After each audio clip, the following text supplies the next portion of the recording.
It's been a long week. And I am not prepared for comic book canon. It's not a pity party. It's not me complaining. It's not any of that. But man, it has been a week. My partner in crime, my good friend Christopher, has had a week as well. Chris, we're live, bud. We are live. I'm gonna let Optimus host the show today. Yeah, because I can't do it. That's cool. Let me just complain for a little bit, and you just close your eyes for a hot sec. You've had a rough week as well. I'm happy to report I closed on a house, which is great. But as a lot of you know, it's a lot of work to get that done, and a lot of things pop up. Coming off the holiday weekend last week. I got work, and then I have family coming to town today, so it's been really hard to prepare for the show. As you can see, I'm not in my typical setting. I don't even have a ring light. I look terrible. The production value is... We had people like Swaggle House, or we do have production people tonight. Our good friend and guest co-host, Sith Lordly. He's probably just going to completely tear us apart. But you know what? We're here. It's a Friday night. It's comic book canon. We're happy to have you here. We're gonna give you the best damn show because you guys pay money. You pay hard-earned money to see us perform, and we are gonna make damn sure that your money does not go to waste. Is that right, Chris? Wait, no, they don't pay us. I'm sorry, but we're definitely gonna put our all into this, Chris. Am I right? They pay us with their lives. They do, because time is the most valuable commodity. Yep. Anyways. So that's my little bitch and complain session. That's I'm just making excuses for why things look like this. We're going to have a great show tonight. We got a lot of news. We got Sith Lordly in the house as our guest co-host. So excited to have him. We have, as always, fresh from the comic shop. You guys can win a 9.8 Department of Truth #1 with your fresh gets. And the top 10 hottest comics, a Cosmic Minute from our good friend Tom Tormey. Let's just get started, man. Chris, should we just get started? We got some news to talk about, and my God, if you guys have not seen Loki, if you have not seen Black Widow, we don't want to spoil things for you, but you may want to step away for a hot sec because the news was slow, but it was really good pertaining to these productions. Chris, I'm just gonna have you take it away. Go for it, Chris. Look. I'm rocking purple today for a reason. If you haven't caught up on the Loki show and caught episode 6, we want to let you know right now and warn you right now that there's going to be some spoilage. All right. So either mute or cut away for the next 5 to 10 minutes or so. Come back. You've been warned. Here we go. Big news. Loki season 1 wraps. And guess what? We saw somebody at the end of the show. This is your last chance to jump off the ship. Last chance. Spoilers. We got a glimpse of Jonathan Majors in episode 6 of Loki. And if you all watch my channel, I've been talking about what was going to happen in the last episode of Loki, because everyone was talking about Kang, because we know that Jonathan Majors has been cast as Kang in the MCU.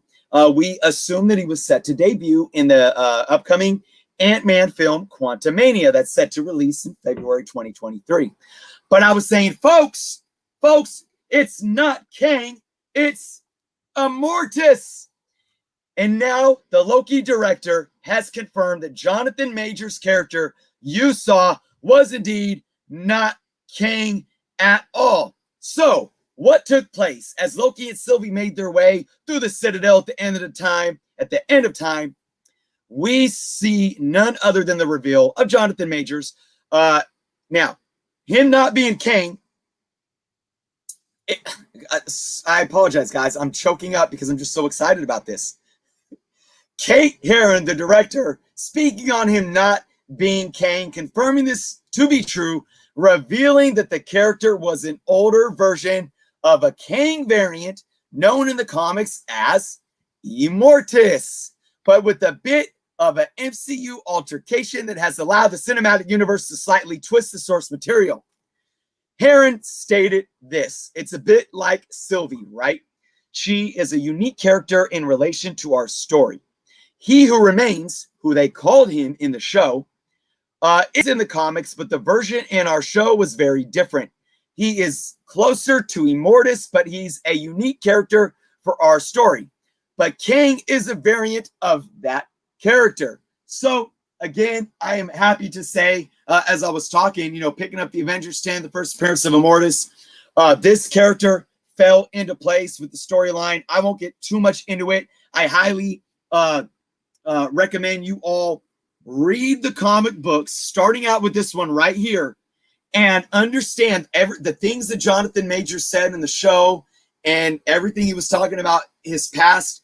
You can see how it is that character, right? But we did get another reveal at the end of the show after that, but we'll keep that in wraps. We don't need to talk about that. But we got basically a mid-credit scene that also confirmed some other amazing Loki news, and that is that a season 2 has indeed been confirmed. I'm absolutely stoked about this.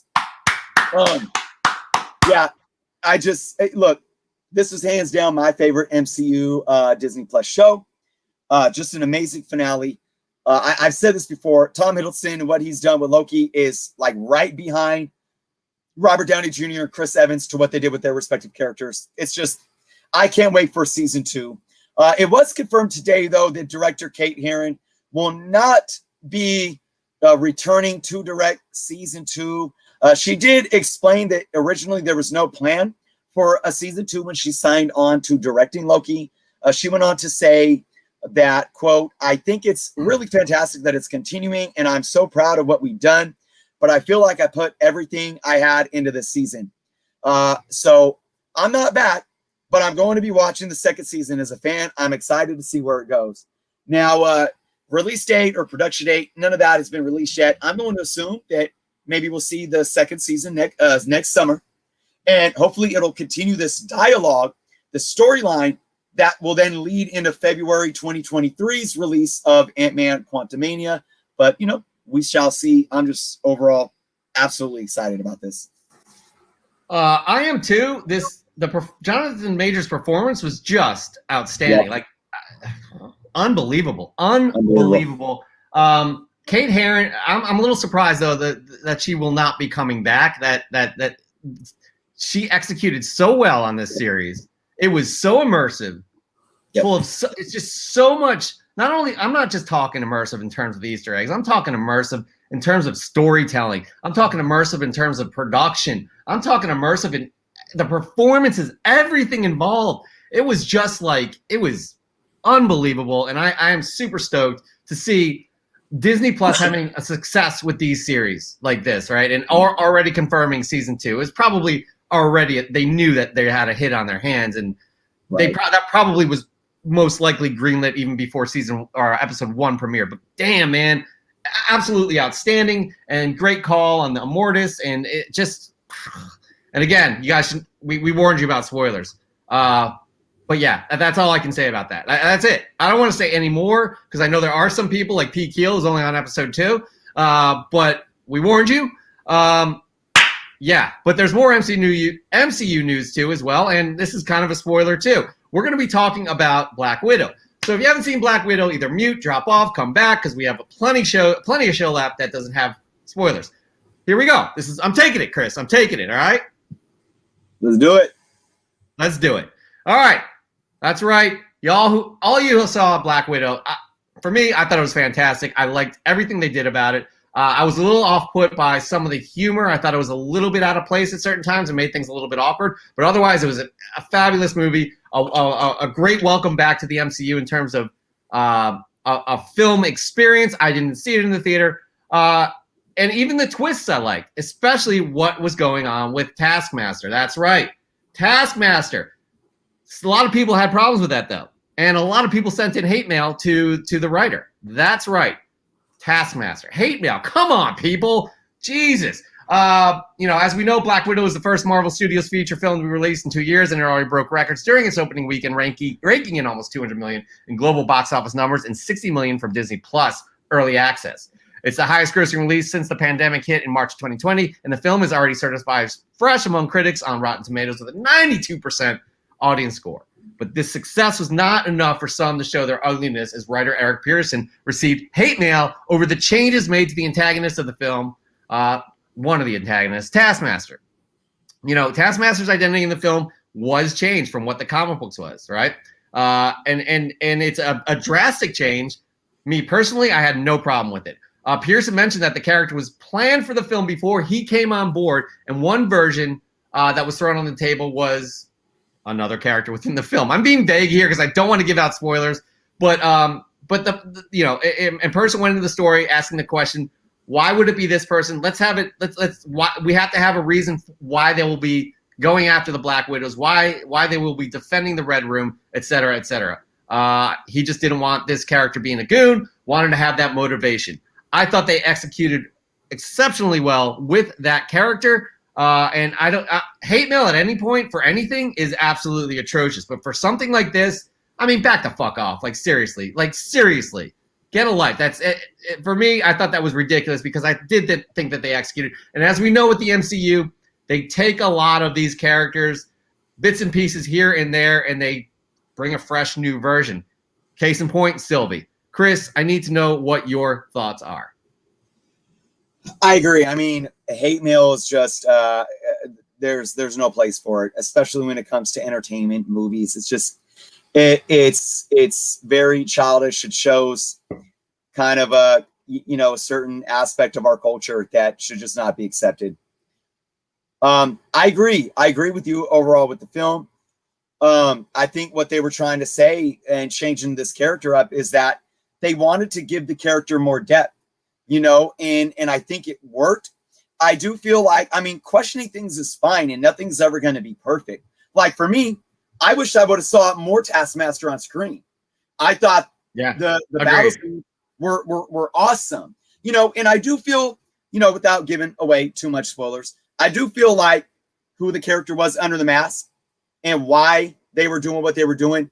I don't think I wanted more, but I think it's okay that we didn't get it because I think this character is going to be fleshed out later on. I really do. I don't think this character is going anywhere, and I think they're going to be fleshed out later on, and it's okay. So it's just like we all can sit here and nitpick pros and cons about movies, and that's fine. But when we turn it into hate, it's utterly ridiculous and unnecessary 100%. Yep. That's all we'll have to say for that. Like, again, seriously, if it's affecting your life that much, you need to get some other things going on in your life. And hate mail is just doesn't make any sense. All right. But before we move on, because we do have some more MCU news. Gosh, we're such MCU fanboys, Chris. I tell you what. Before we move on, we want to say hello to some people. We got Dan De La Torre in the house. Reaper's Comic Den, hello. Lady Sith Lordly, the wife of the Sith Lordly himself, who will be our guest co-host if he passes the interview. You all know how that works. We have kicked people out big time. Peter Thornton, hello. Pedro Window, hello. Windu, I'm sorry. Planet Arizona Comics, Moonlit Comics, a.k.a. Michelle, how are you doing? X11 Bravo Comics, Travis Tubbs, Peter Thornton, I already said hello to you. Man, you guys make this so much fun for us each and every week. All right, moving on. Chris, we got some more MCU news. What do you got? Marvel Studios dominates at this year's Emmys with a whopping 28 nominations. Wow. So we're looking at Marvel Studios' first two Disney Plus shows that have already broke history, raking in 28 total Emmy nominations for this year's 73rd annual Emmy Awards. WandaVision was the third most nominated series with 23 total nominations, which included Outstanding Lead Actor for both Elizabeth Olsen and Paul Bettany, and Supporting Actress for Catherine Hahn. Falcon and Winter Soldier took home 5 nominations, including Guest Actor in a Drama for Don Cheadle's Episode 1 cameo appearance. Pretty awesome. He did make a comment saying, "What did I do? Like, I was barely in it."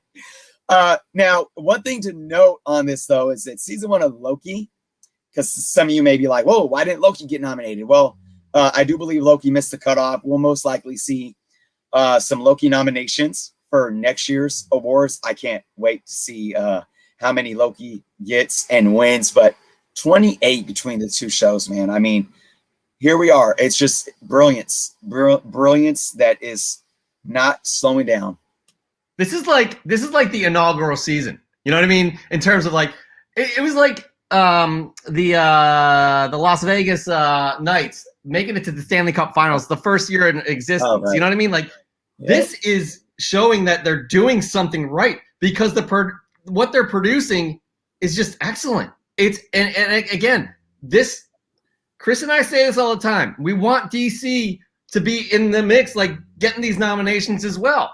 But this kind of shows what the industry thinks of this. And it's a lot of this could be a popularity contest at times, but they are producing high quality content, and this just shows you that it's a fact.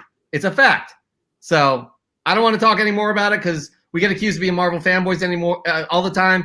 And I just have to say that this kind of goes to show you, not saying we're right, because it's all subjective, but a lot of other people think that what they produce is absolute quality. But speaking of DC, because Chris and I want to see DC do well, and gosh, this is exciting. I'll tell you what, I'm excited for Suicide Squad, which is coming out. Is it no? I don't know when August is, but it's coming out August 4th or 5th, I think, which is maybe 2 weeks. I'm excited for that. I'm excited for a Shazam sequel. I'm excited for Black Adam. That's right, Black Adam. We got another glimpse from The Rock of a Black Adam image. Oh my goodness, I'm loving all this. This image of Black Adam from behind gives you a tactile sense of the absolute massive scale and size of our movie. This is from The Rock, what he posted on Instagram. You also see a little of the intricate and beautiful textured detail of Black Adam's bodysuit. This is not your typical DC or Marvel padded muscle suit. And finally, you get a glimpse of the enormous and appropriate destruction. As we all know, superheroes have a code of justice and don't kill the bad guys, but Black Adam does. The hierarchy of power in the DC universe is changing. Anti-hero, man in black, protector of his people. I'm loving what I'm seeing right there. And by the looks of things, guys, this is another image he posted. He looks like he's in pretty tip-top shape. The film actually wrapped this week, and Mr. Johnson expressed a heartfelt message to the crew on set. He said, "Honored and proud to say that's an official wrap on Black Adam. I knew many years ago the opportunity for me to make Black Adam would be a once-in-a-career event. It has been my true honor to go shoulder to shoulder with over 1,000 brilliant and hungry crew, filmmakers, and storytellers to bring the anti-hero known as Black Adam to life. This has been one for the ages and easily the hardest labor and toughest grind, mentally and physically, of my entire career." That says a lot, guys. That says a lot. Worth every second. Love you all. Thank you all. And I'll see you down the road. Black Adam opens on July 29th, 2022. A little over a year. Chris, what are your thoughts, man? I love this guy so much that I want this to be, up to this point, the best DC movie.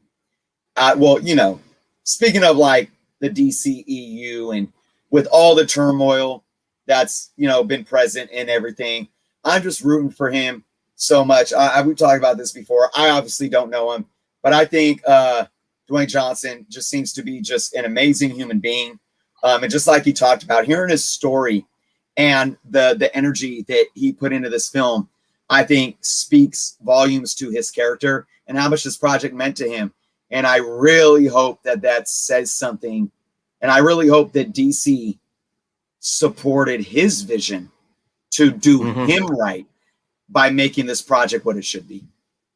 I trust in The Rock. I definitely trust in The Rock. I'm excited to see what he's going to bring to DC. I don't know if it's going to steer the ship in the right direction, but again, I'm high on these productions, these 3 movies that will be coming out, because it's part of the DCEU. Batman, I'm excited for. It's not part of the DCEU. So we shall see. Time will tell. But The Rock has clout over these executives. If he wants something changed, it will be changed. So that is a good sign. Guys, before we move, that's the news. But before we move on, I just want to say hey to Roger Levesque. He's been dealing with some family things, and it's good to see that you're here, man. And we're thinking about you. So that's all I want to say. Yeah, I hope you enjoy the show, and let's connect sometime because we love having you on or being on your show. So we'll talk. All right, moving on. I'm excited. I am absolutely excited, Chris. Super excited because you know why I'm excited? Because I of can our tell guest you. co-host. This guy's a stalwart in the comic book community. You all know Mr. Sith Lordly. You all know him, am I right? So, but I wrote this up. I'm telling you what, I copy and paste. This is the highest praise I can give because I copied and pasted what I had for Azor's Tigers, who's part of Spine Ticks, as you know, Sith Lordly's as well. This is who they are. Spine Ticks is yet another amazing channel you all should be following, and shame on you if you're not. In my opinion, they are the glue to the community and have a web that stretches out far and wide with many content creators and audience members. They are not only known to have high-profile guests, but also shows that are sure to entertain. Also, they are complete marathons. One of the Spine Ticks is here right now, and he's one of our favorite people. Please welcome Steve, a.k.a. Sith Lordly!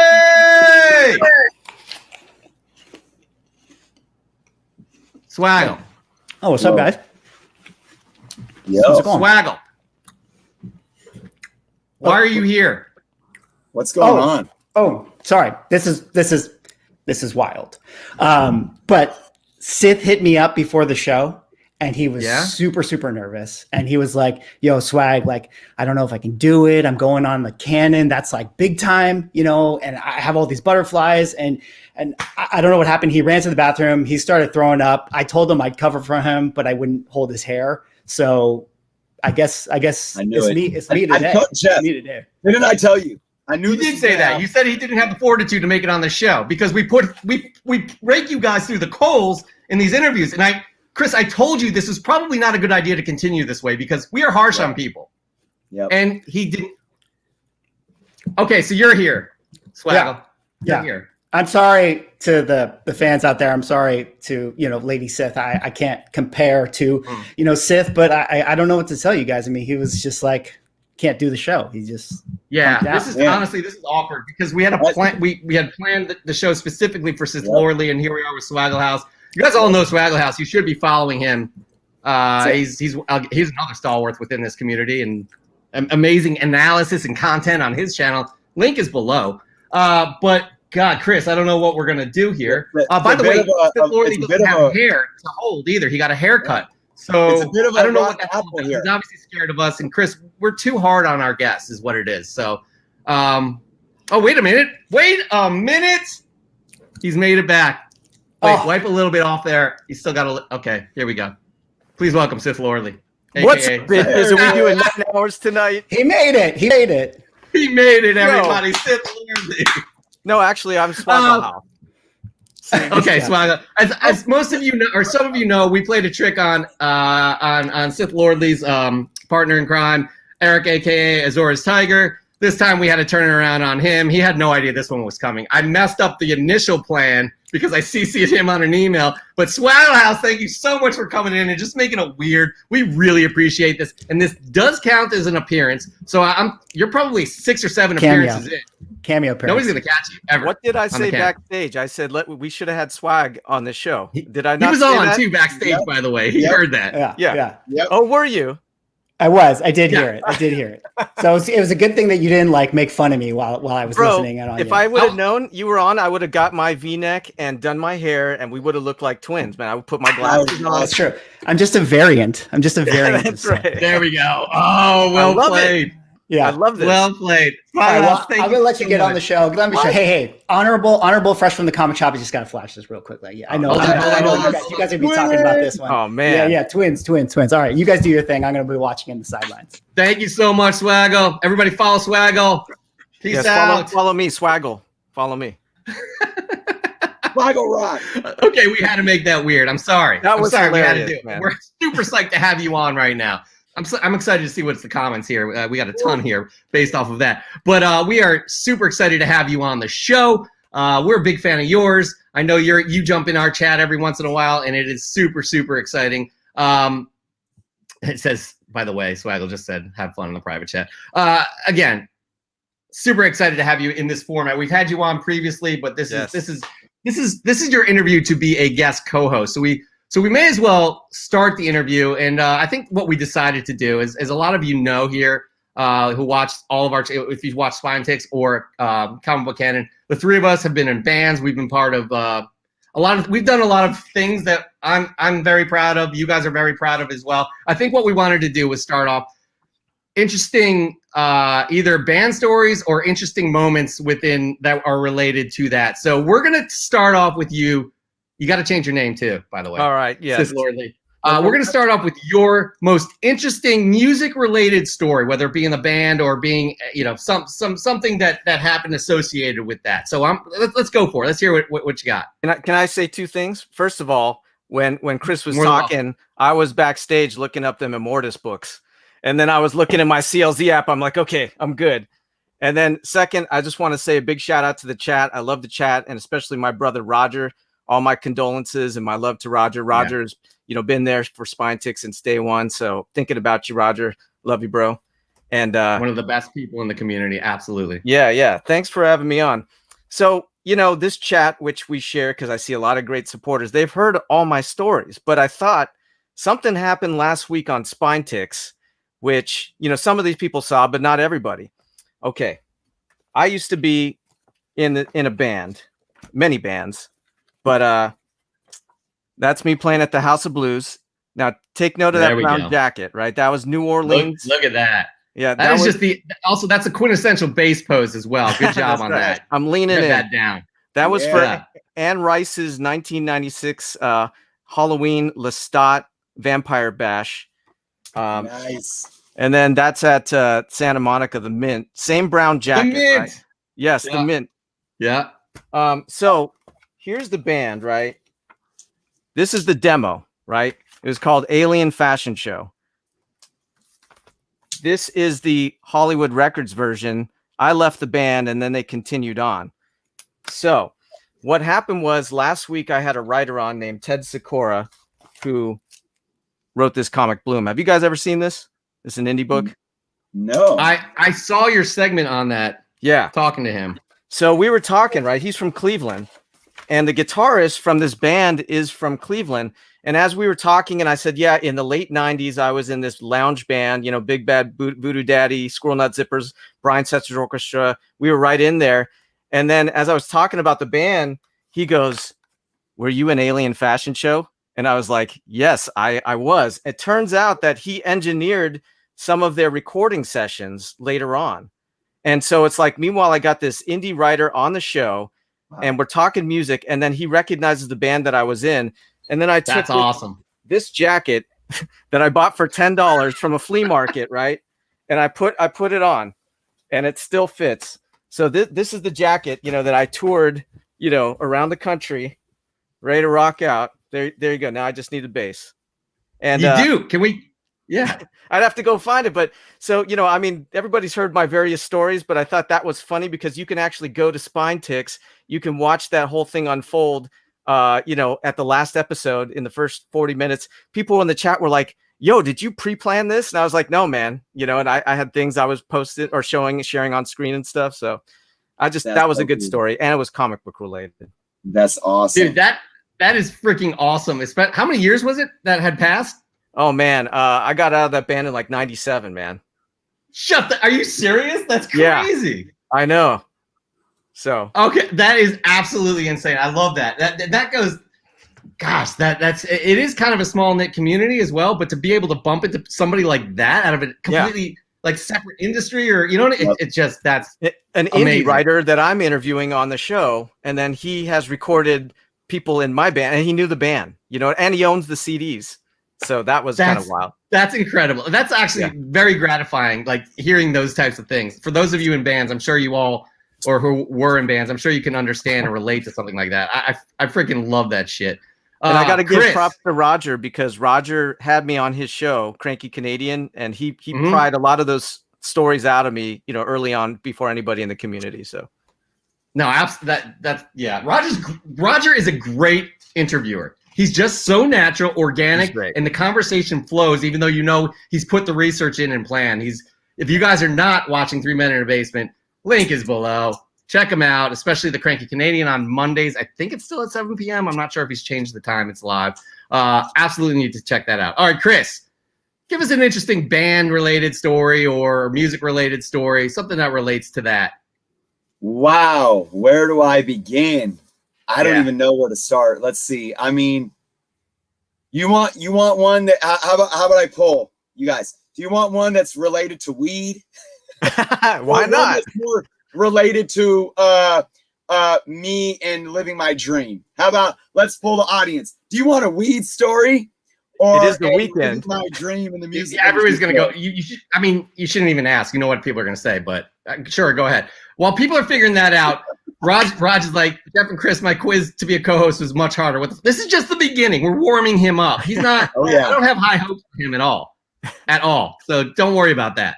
Yeah. So I don't see anybody answering. I'm gonna just say weed. Yeah, it's gonna be funnier. I'm good with weed. Let's do it. Go with weed. Yeah. All right. So, for many that know me, I was a juvenile delinquent. I partook in the herb for many years of my life. I actually quit when I had children. All right, and I've been clean of any substances. I don't even drink. I haven't had a drink in 9 years. Damn. So when I was signed to a label, and then I ended up working for that label as well. And I used to sometimes I would drive the tour bus. Now, it wasn't a bus, it was a tour eco, what are they called? Economy size, the van. Right? So we're getting ready for the 420, the 420 festivals. And I don't know if you guys are familiar with Collie Buddz. He's reggae artist out of what's that island? Oh man, I can't think of it right now. Anyways, he was one of our reggae artists, and he's headlining this with one of the Marleys was there too, and they're headlining the show. It was the late night show, so it was indoors. And at this point, I did not smoke weed, anything like that. But I was kicking it in the green room, and then they were like, "Hey man, go out." The show started, and I went out when Collie Buddz went on, and I was right on the side of the stage, and I'm hanging out, and I'm just partying, and everyone is smoking, like everyone. And this is a building that literally that night, no smoke, no smoking in the building. None of that's supposed to be going on. And I actually hopped off the stage, got in the front row, and was just like, getting my groove on. Contact high. And at this point, I hadn't smoked weed in like 3 years.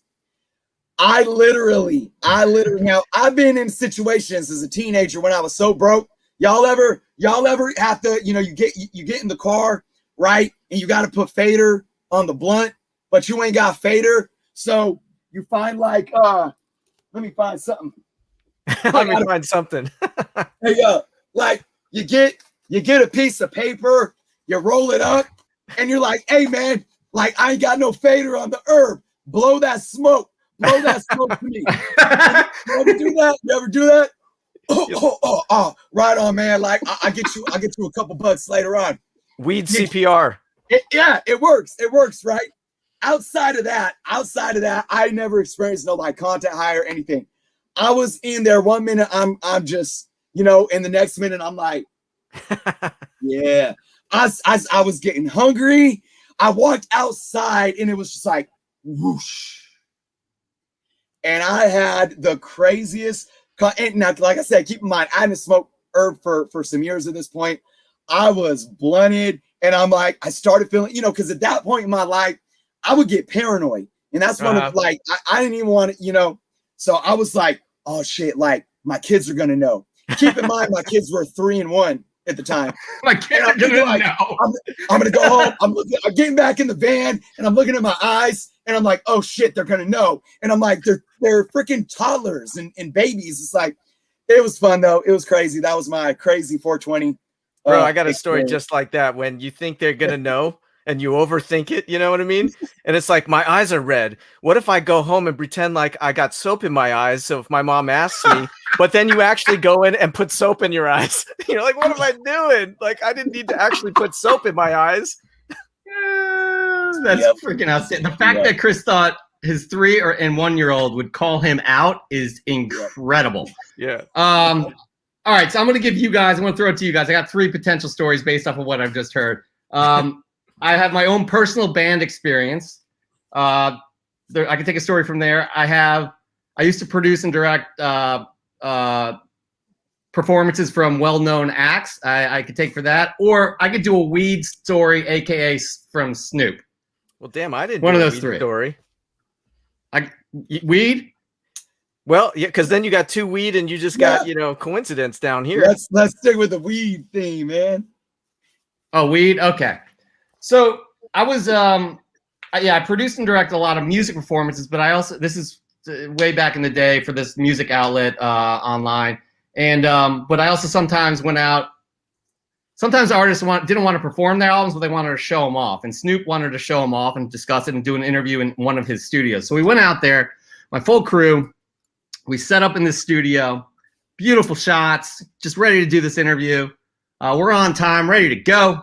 And there's hip hop time, Chris. I think you may understand that. But there's hip hop time in real time. Punctual time. And an hour goes by. 2 hours go by, 3 hours go by, where by at this point 3 hours, the interview should have been done. We should have been back in our dwellings eating dinner. And I'm not mad, but it's just like, what the fuck? So Snoop rolls in, and he's like, "Sorry, I'm late, y'all. I went to my dentist," and he's got a big brown bag. He prescribed some medicine. Boom. Literally this pile of weed. Oh man! Like, y'all want some? Oh shit! And my crew's like looking at me like, I'm like, right? How about this? How about this? How about let's just get the interview done? So we get to the interview, and I swear to God, all his assistant would do.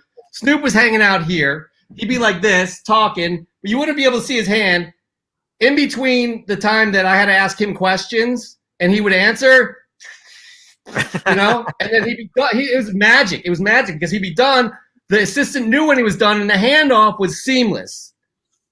It was unbelievable. And then, but and I wasn't mad, but he was one of the most genuine, one of the most down to earth, coolest people. Because after that, it was just chilling and talking about the world. Obviously, we were all probably super high, but he was like, that was an incredible moment that I was very appreciative of. To be around something like that. So I don't smoke weed. That day I definitely got a contact high. All right, so that is the 3 of us showing off our music industry. I wish I had a jacket like Sith Lordly's. I'll send you a spine ticks version of it.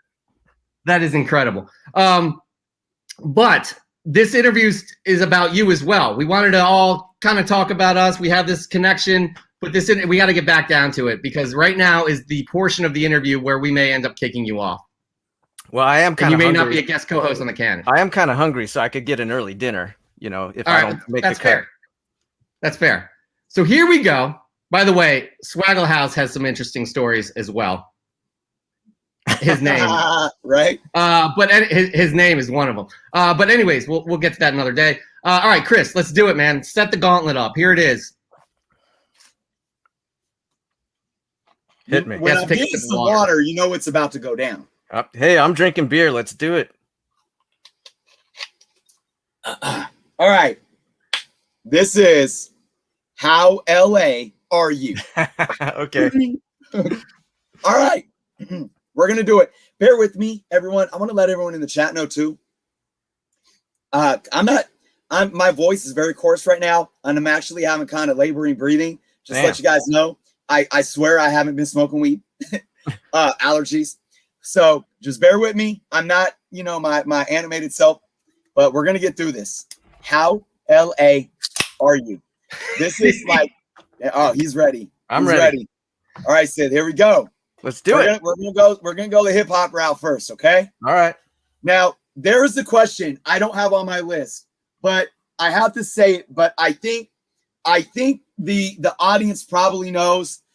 We asked Azorus this when we had him on a couple weeks ago, and I remember I think you were giving him some shit, but I had to go. What? Oh shoot! What was the question? I remember it was BG Knockout Yep. or it was Snoop, right? Like, which way did you go? Did you go with like, Dre or yeah, Easy? BG Knockout or like the Dog Pound or something like that. Right. And then I busted out all my Easy album. Dude, I'm going with BG Knockout and his brother Dresta, real brothers, man. First of all, that CD is dope, and it's also like $50-$60. You try and get it on Amazon, you're paying a lot. Really? Yeah, the vinyl is like $150. And I'm telling you, I mean, that is Easy's legacy, went to BG Knockout and Dresta. That album is killer, and nobody knows about it. Hands down. All right, he's winning me along already. Wait, right, time out. First off, yes. we did Sith Lordly a disservice. We didn't even ask the name of the band. Oh, this one? Your band. Well, I mean, you know, what I was telling you before, right, is that we had some difficulties. But yeah, Alien Fashion Show. Yep. Can we check that out online, by the way? You can. I actually had to buy this myself on eBay. I had to buy my own damn CD. And I messaged the dude. I'm like, because you know, like we only made, I don't know, like 2,000 of these, and then they went on to do the Hollywood Records version, right? But yeah, this is limited. So I went on eBay, bought my own. I messaged him, yo, this is the bass player. I'm just buying my own CD. That's hilarious. Yeah, that is. All right. I didn't want to get off. Let's move on to keeping it hip hop here. So we're going back. We're gonna keep it chilled with this one. Ice Cube or Ice-T? All right. Okay. Oh. They're both amazing, and I love them both. I got to go with Ice Cube because of NWA, right? I mean, like that's the group right there, you know. But I was listening to Ice-T before that, you know, Rhyme Pays and all that stuff. And then that album, you know, with the Iceberg, remember the Hunted Child on that one? LAPD they're after me. I mean, I would driving all around LA with that song, just blasting in my old Toyota Corolla. But in that time, but no, I got to go with Ice Cube. I wish they never split, but I got to go with Ice Cube. First of all, he's amazing. And my favorite of like the solo guys. Right. But yeah, NWA, I mean, you know, that's like Lakers right there, man. For sure. All right. I'm wondering if this one might be that cut and dry for you, but we'll see here. MC8 or MC Ren? MC Ren. Me and Lorenzo rolling in a Benzo, man. MC Ren stayed loyal to Eazy-E, and you know it all hovers around Eazy-E for me. And yeah, I mean MC Ren was dope, man. And I got his solo albums too. I love that guy. I like your answer. I'm an MC8 dude all the way. Like I literally, even though MC8's really humble and he says that he doesn't want to take credit for saying shit, but I'm gonna say that I took it from him and brought it to the Bay Area. So all right. But I'm a huge MC8 fan, but I really, really appreciate your answer and why you picked MC Ren there for sure. Thank you. All right, we're gonna keep it with the music. All right. And keep it LA themed, or we're gonna move away from hip hop. Okay. This one interests me. I'm really intrigued. I love all genres, man. I was in a lounge band, for God's sake. Yep. This is a good one. Guns N' Roses or Red Hot Chili Peppers? Oh man. Okay. Both were very meaningful and important to LA and great bands. Red Hot Chili Peppers used to drive around my hood, North Hollywood, and they had a car that was all decked out. And I saw them at Lollapalooza in 1992, and I had their Subway-sized poster in my jam room.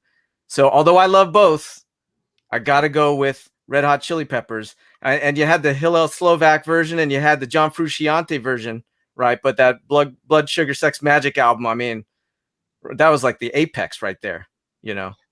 Yo, this is firing up the chat here. Everybody's got an opinion. Yeah. I mean, and I think also, you know, it's an LA thing. Yeah. But yeah, I mean, you know, especially where I was in LA, you know, Peppers all over there. So, and Kiedis at Laker games. Yeah, right. I think, Jeff, I don't know, man. We may be going too easy on Sith here because I think that these are some questions. It's hard to have a wrong answer here. You know what I'm saying? I know we are. Roger Levesque, I guess, has a good point, but oh boy, I don't know because these are tough. These are tough for me to answer. I'll be honest. I like, but like all of these are tough. But let's continue on, see where this goes. Plus, wasn't All Kiedis right. in Point Break? Remember Anthony Kiedis? I think he had a Yes. cameo. Yeah, and you know, Lady Sith and I love the Keanu movie, so That's awesome. Listen, That's awesome. I don't know if that can factor in, but we'll let that slide. It's fine. okay. Tidbit. All right, man. We know you're into fashion. We saw it with the brown jacket. You were killing it back in the day. Yeah. So I gotta know Cortez's or Converse All-Stars. Converse. Definitely. Ooh, I was seriously I got photos of me wearing them, so good. All right, Yeah. I was literally gonna remove you. I got This is them in the damn closet. easy, man. yeah. All right, this is a good one. Go ahead, Chris. I'm a Reebok Classics guy, by the way. But I'll take Air Jordans over it all. There you go. Yep. Okay. All right. We probably know what you're gonna say, but I had to ask it. You guys in your LA teams, man. You had two teams who said, "We're leaving our home. Yeah. We're leaving our home. We're going." No, to LA." time out. You had teams that left their original home to come there, Yep. and then Two they teams. left. Two And then they teams came back, and then they left. This is all that left their matters. original homes, came to LA and tried to rep LA and said, "Man, I'm done with LA," and went back. The Raiders or the Rams? Raiders.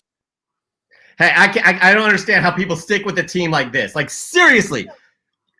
I'm a diehard Philly fan. If the Eagles ever left the city, done. They are done for every Eagles fan that's from that area. Done. This is unbelievable. This is a travesty. He probably roots. Actually, I think his hat says. Your hat says what? There you go. That's the only Raiders. That's the main one right there. Well, do you still root for them? Well, I do, of course. I'm long suffering, since I don't they understand how lost you to the do Bucks. it. They're in Vegas. Bro, Abusive. the Raiders is a Abusive lifestyle. relationship. It's a lifestyle. I don't Raiders give a is a shit. lifestyle. They're not in your city anymore. You grew up.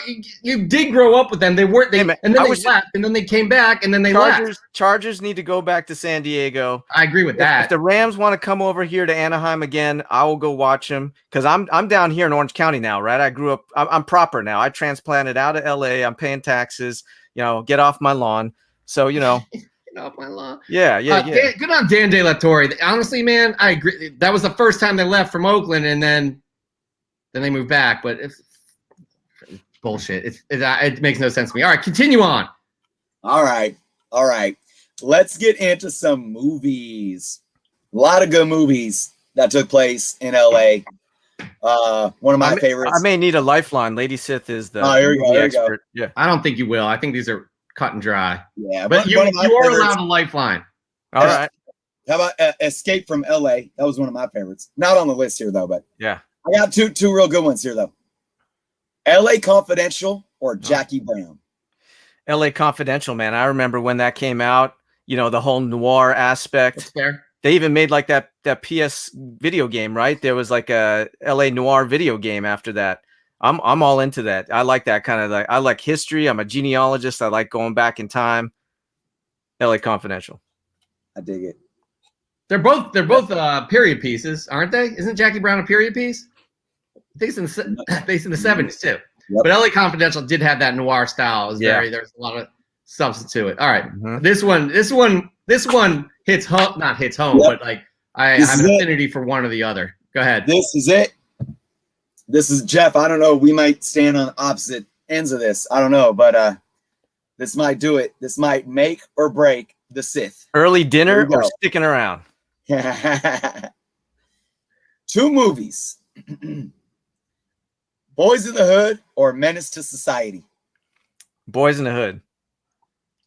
I was hoping you'd say Menace to Society so I can cut you. I but- was too, Jeff. We're on the same page here, huh? No, I'm Boys in the Hood. Your Boys in the Hood? I'm But Menace to Society all the way. All right. All right, moving on. continuing on now. Let's do this here. Let me get my got- Sacramento Kings beanie. Damn, Fuck your dude. No, cheeseburger. I Fuck your cheeseburger. it was really hard. Honestly, man, Steve, it's really hard to cut you. Like I'm a likable guy. I mean, I know. I hate that. I like cutting people. Like Tom Tormey was the best. We cut him a few times. He had horrible answers on some of these. But man, you did fantastic, and I'm surprised. I didn't even know what was coming. I'm drinking my beer. I'm having a good time, kicking it with two homies in the chat. Life is great, man. All right. Honestly, man, Look at it. I don't think we caught Raj though. Raj, did we cut you? No, you made it. You made it through. But I don't. All right, man. We're moving, Chris. I mean, I got to. You are my co-host. Do we keep him or do we leave or cut him? Here's the thing. The drama and the stakes were not set up here, guys. It was just too easy. Yeah. Here's the thing. Two things. One, I only said Menace to Society because I'm such an O-Dog fan, but I'm gonna give it to both of you because of how the Hughes brothers did Tupac. So I'm gonna ride with you guys with Boys in the Hood. But you can't change your answer. By the way, you've heard not changing my answer. You don't have to defend yourself. Giving you guys respect for answering Boys in the Hood. But here's the thing, Jeff. I think we probably have a soft spot for Sith here, and I think we went way too easy on him. I do. So I think that's our faults. Roger Levesque may sue us for this too, as well.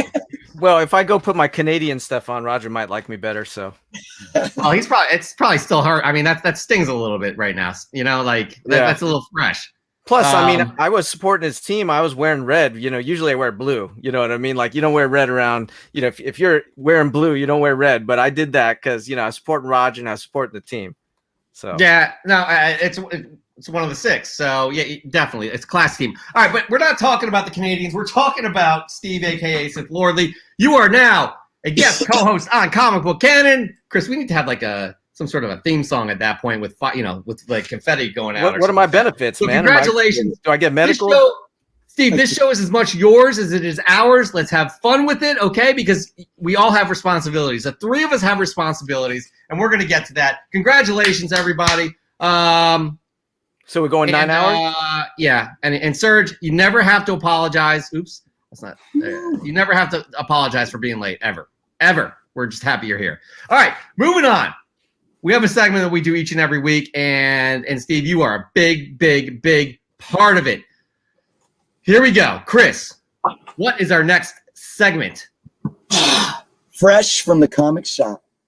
You're damn right. Fly from the pressing salon. That is right. Each and every week, you guys send in your fresh gets, and we show them off right here, right now on Fresh from the Comic Shop. It is an amazing segment we do to get to see what you guys have new in your collections, what you guys are excited about. Each and every week, you guys just impress, and continue to send us. And we raised the stakes last month because you could win a 9.8 slab courtesy of Whatnot. Some of you may be asking what Whatnot is. What Whatnot is? Well, I'm here to tell you. Chris is here to tell you. Steve is here to tell you as well. Whatnot is, let me get that B-roll. Hold up. Got that B-roll. Whatnot combines the safe buying platform of eBay with the video component of Twitch. Their mission is to bring together collectors and enthusiasts to safely buy, sell, and connect.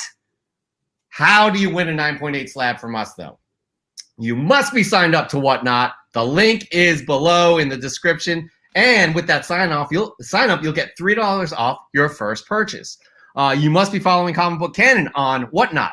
Post a pic of your fresh get on Instagram. Tag us at Comic Book Canon. Use the hashtag FFTCS. And each and every week, we will go through your fresh gets from Fresh from the Comic Shop. I just made up a little bit of jingle. Nice. Jingle, guys. I don't write. I'm a drummer, so I don't write much.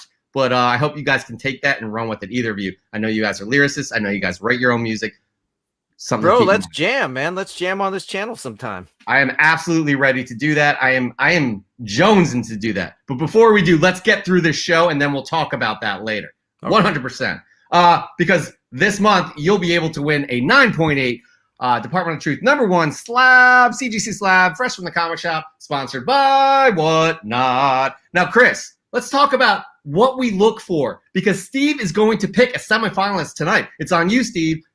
Big pressure. Pressure. Who's this Steve guy? I thought I was Sith. Sith Lordly, fine. I wanted to make it more personable, but maybe that is what your birth certificate now says. Fine. That's what they call me at work. That's what they call me at work. It's like Venom. It's taken over. You know. Okay. I mean? Yeah. Sith, let's do it, man. All right, Chris, what are we looking for? For the criteria here. Presentation. Make it look saucy, man. Make it look fresh, right? Uniqueness. either a unique book, unique cover, something that's rare or not shown off a lot, or a unique story behind it. And what's the third one? Nudity. No, you combine the two. We want uniqueness. It could be the cover. It could be That's right. some rare gem that we've never heard of or something like that. But also, we're looking for the third thing is a story behind it, sentimental value, how you found it, why it means something to you. Are you going to gift it to somebody else? Those kinds of things we're looking for. So again, we'll go through all this one more time, 2 more times during this Fresh from the Comic Shop. Man, this show is going long, guys. I hope you are enjoying your Friday night, and I hope you enjoy this Fresh from the Comic Shop. I'm having fun hanging out with Sith Lordly and my co-host and partner in crime, Christopher. But we're going to get right into it right now. You guys ready? All of us ready? I got like 20 beers. I'm good. Let's do it. First up, we got Marvel Man 616 Comics.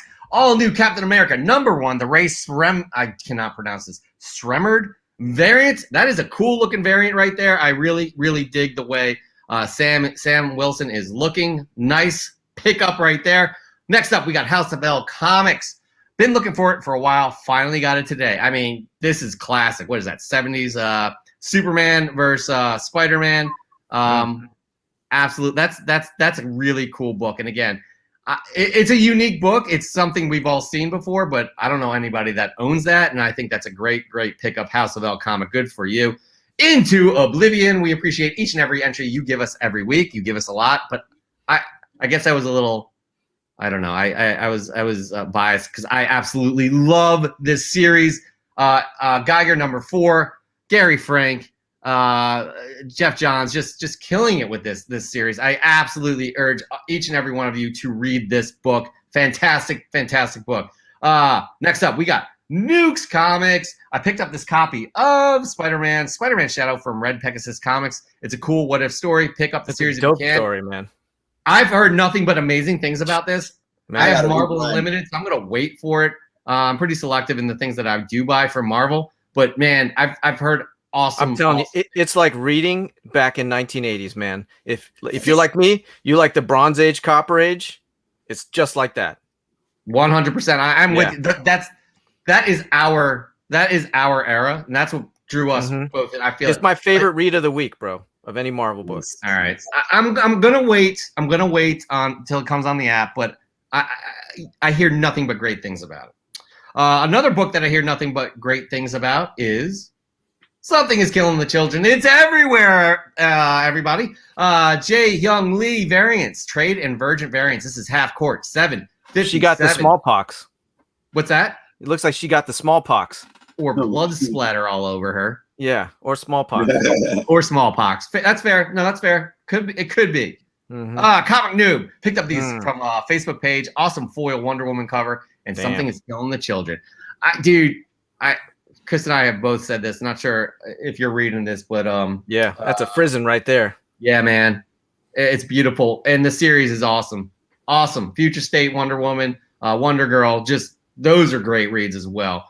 We got Raw Dog Comics. Love his name. I got my copy. I was very excited to get this Daredevil 31 at my local comic shop this week. This current run is amazing. Just need to find time to read it. Hope you got your copy. This Zdarsky, Chip Zdarsky is killing it with this. The covers are freaking incredible. The art is incredible. I'm there with you. Now, Mr. Sith Lordly, what's your first fresh get of the week? Which one of those that I'm going for? The first one? Yeah, the first one. We'll do one at a time, round robin style. Well, my man, Marvel Man 616, man, he dropped some dope Sam Wilson, Captain America. No. Time out. Your fresh get. What your fresh get is? Oh, what I picked up? Oh, yeah. You're gonna decide that at the end of this. Yes. All right. What do you got? Let me hold on a minute. We got. Oh, there you go. First cover Gwenpool, right? It is the first Secret cover. Wars, and it's too. weird because that's not her. That's a gorgeous cover. Yeah. No, that right there. Yeah. 9.8. Good for you, man. Now this is the first visual we've ever seen of Gwenpool, and I'm not. There's a lot of like, does it count? Does it count as an appearance? Counts to me. I also I got the Howard the Duck, Howard Lim version, you know, with her in color. It's a 9.6, so I got to upgrade it. But, you know, get them all.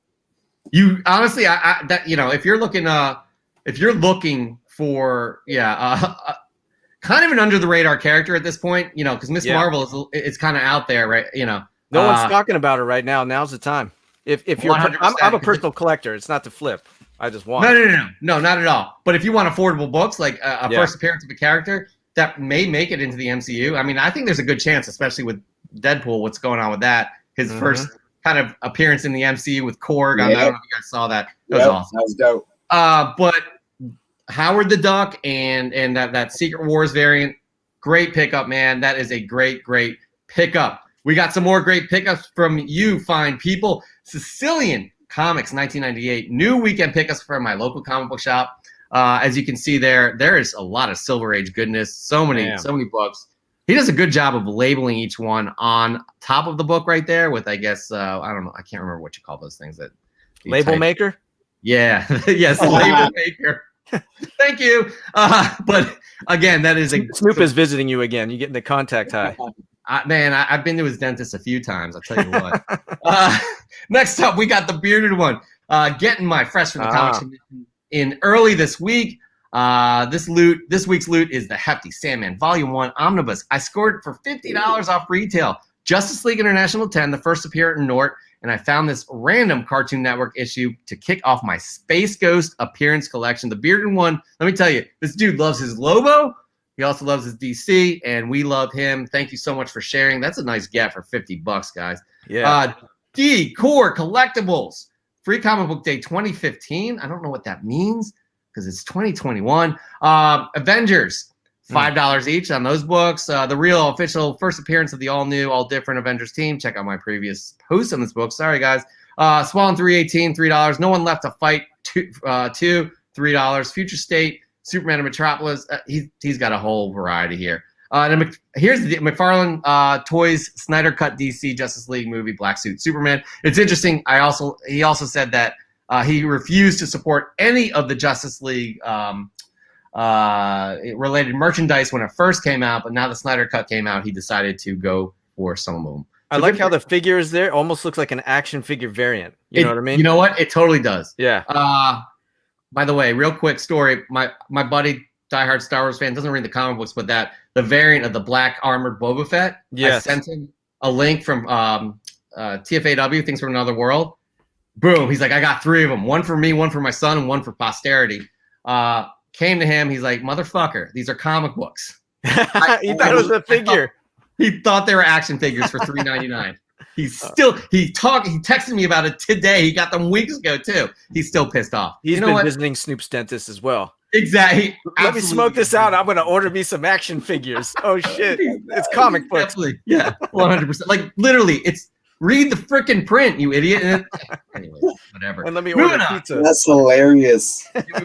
We got this one is, in my opinion, this one's unique. Escarla Tarana. First appearance of Ben Reilly taking up the Spider-Man mantle. This variant is also the rarest variant from the 90s Clone Saga.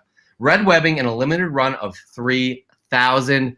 Look at that thing. I think that almost looks like there's a hologram in there. Loving the presentation too, by the way, with the Scarlet Spider in front, the Funko Pop. Loving it. We got Mike Dyson, $20.99. Did a little hunting today. Not bad for $5. That one on the left, Chris, that made the top 10 hottest comics one week, and I cannot remember why. First appearance of maybe of their Jonathan Kent. I don't remember. Yeah. Mm-hmm. Anyways, that's a nice. Those are some nice gets for $5 too. Chris, your first fresh get of the week. All right. So I've been really interested in UK mags, so I had to get another one. Like porno ones, or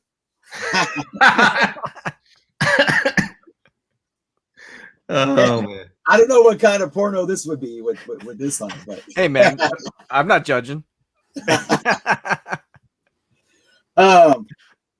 This was I've been big on this character lately. I found this for a steal of a deal. It's Superheroes number 22, UK mag, featuring Silver Surfer.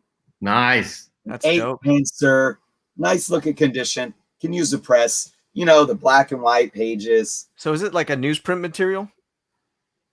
Yes. Okay, I got some of those sent to me from someone in the UK, and it was like, oh man, this is like a newspaper with like a cover on it. That's cool. Yeah. Some of them, you know, some of the ones from the 80s actually have a more of a magazine type paper. Like, I actually show you right here. These Transformers ones. Oh, sick, man. Magazine type paper. But these ones are very much like you know, a standard newspaper stock paper here.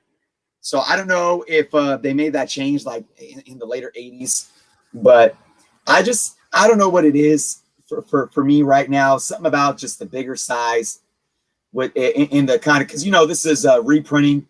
These do reprint the US stories, and they come out at a later date. So it's just been really cool to find something a little different at a cheaper price to have in my collection. Bro, you need to put that silly putty on there and get it transferred over like when we were kids. Gosh, remember that? Silly You putty. can't do that with comic books anymore, man. Fuck, Dude, but that's that awesome. one, that's dope. I'd never seen that before. Those are, and would you guys all agree that falls under the criteria we're looking for as unique? Now, Chris is not eligible to win this slab, but I find that book unique. Yes. Just something to think about, guys, when you're sending in your guys and gals when you're sending in your stuff. All right, moving on. We have Son of Comics. Where am I? Damn. X Factor 10, Unknown Comics, Crease exclusive spoiler variant, and that was a spoiler. I mean, guys, Scarlet Witch is dead. Dead for good. She will never come back in the Marvel universe. Right. Never. But I'm liking that cover. I really enjoy that homage cover to Crisis. What is it? Crisis 4 Oh, yeah. or 10? Superman, And- Supergirl. And X-Men. Oh, right. Yeah. Oh, 137. right. Good 40, call. Good yeah, call. 100%. That's a great pickup. All right, we Yep. got. And I'm after taking spine notes. ticks, usually that's how we do it. What? Whoever's passed out on spine ticks, I hold them like that in my arms. I love it. Gosh, you need to do a homage variant as well. That'd be dope. All right, we got Super Crispy Comics. This week's Fresh from the Comic nice. Shop is coming from Benny. That's his son. He wanted to show off his Spider Ham #1 pickup and Game vs. Spider-Man Funko Pops. All gorgeous, all loving it. Spider-Man fan all around. You are raising that kid, Benny, right. Yep. Loving it, Yep. 100%. Good Hey. friend of the show, X11. Bravo! We got these beauties in from Oh, Sith yeah. Lordly. Those Dave look Black. familiar. Yep.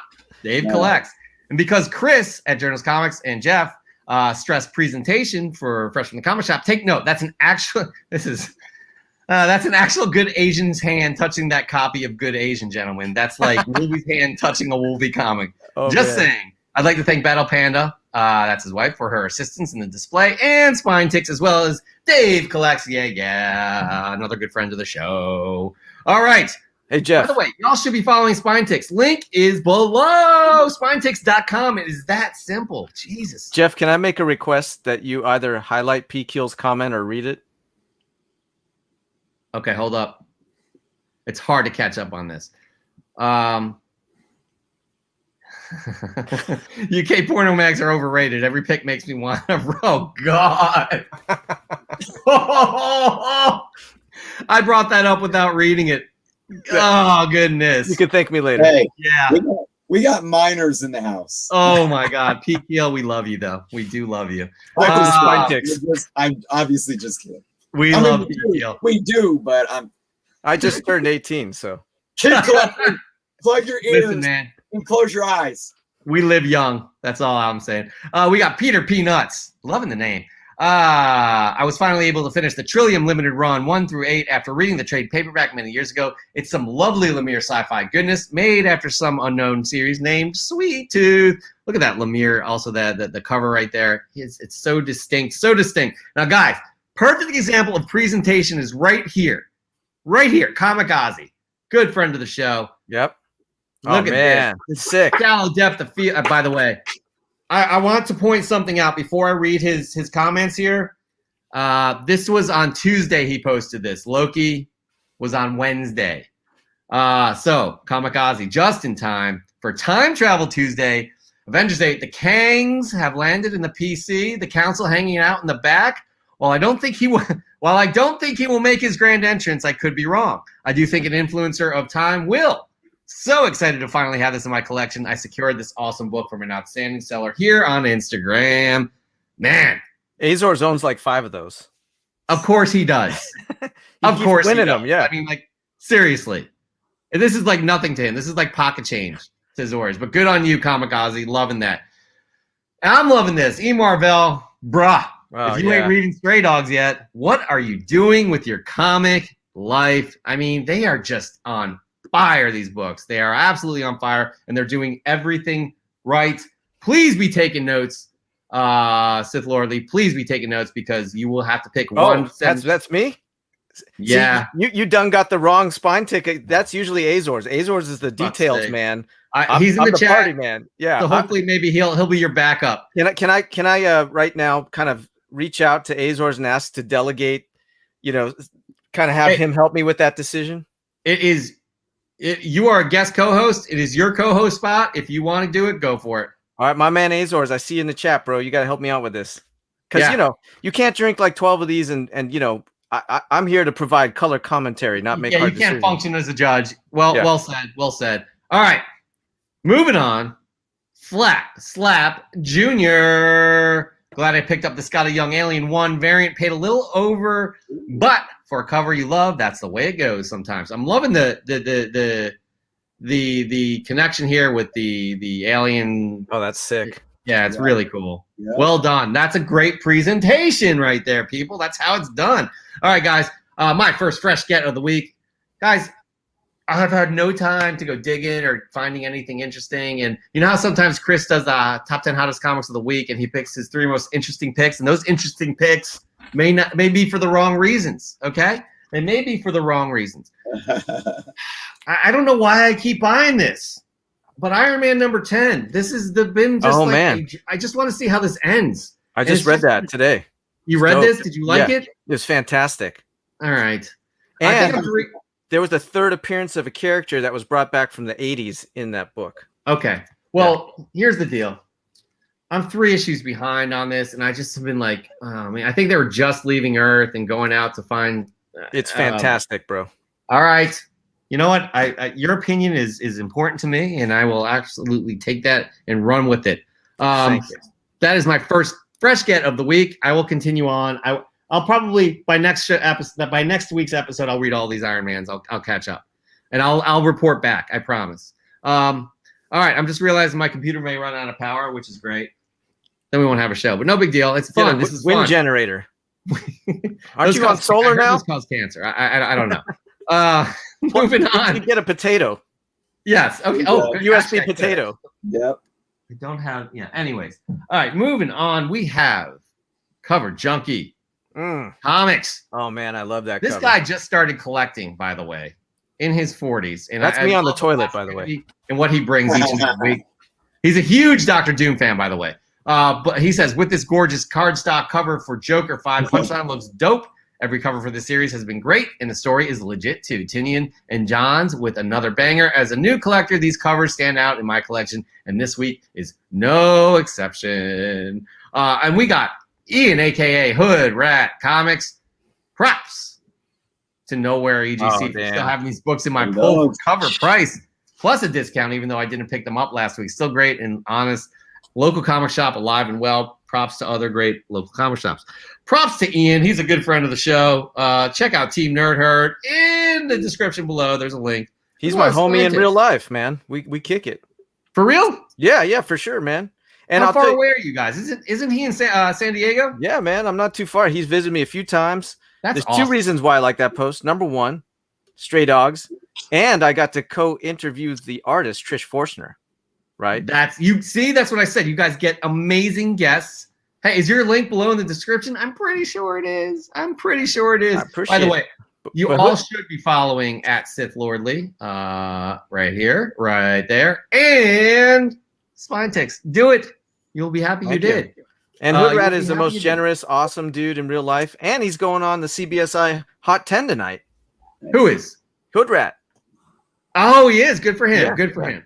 Yeah, he's a really, really sweet guy. And he's an alumnus, a guest co-host. He has the varsity alumnus jacket that will probably get you too if we ever produce them.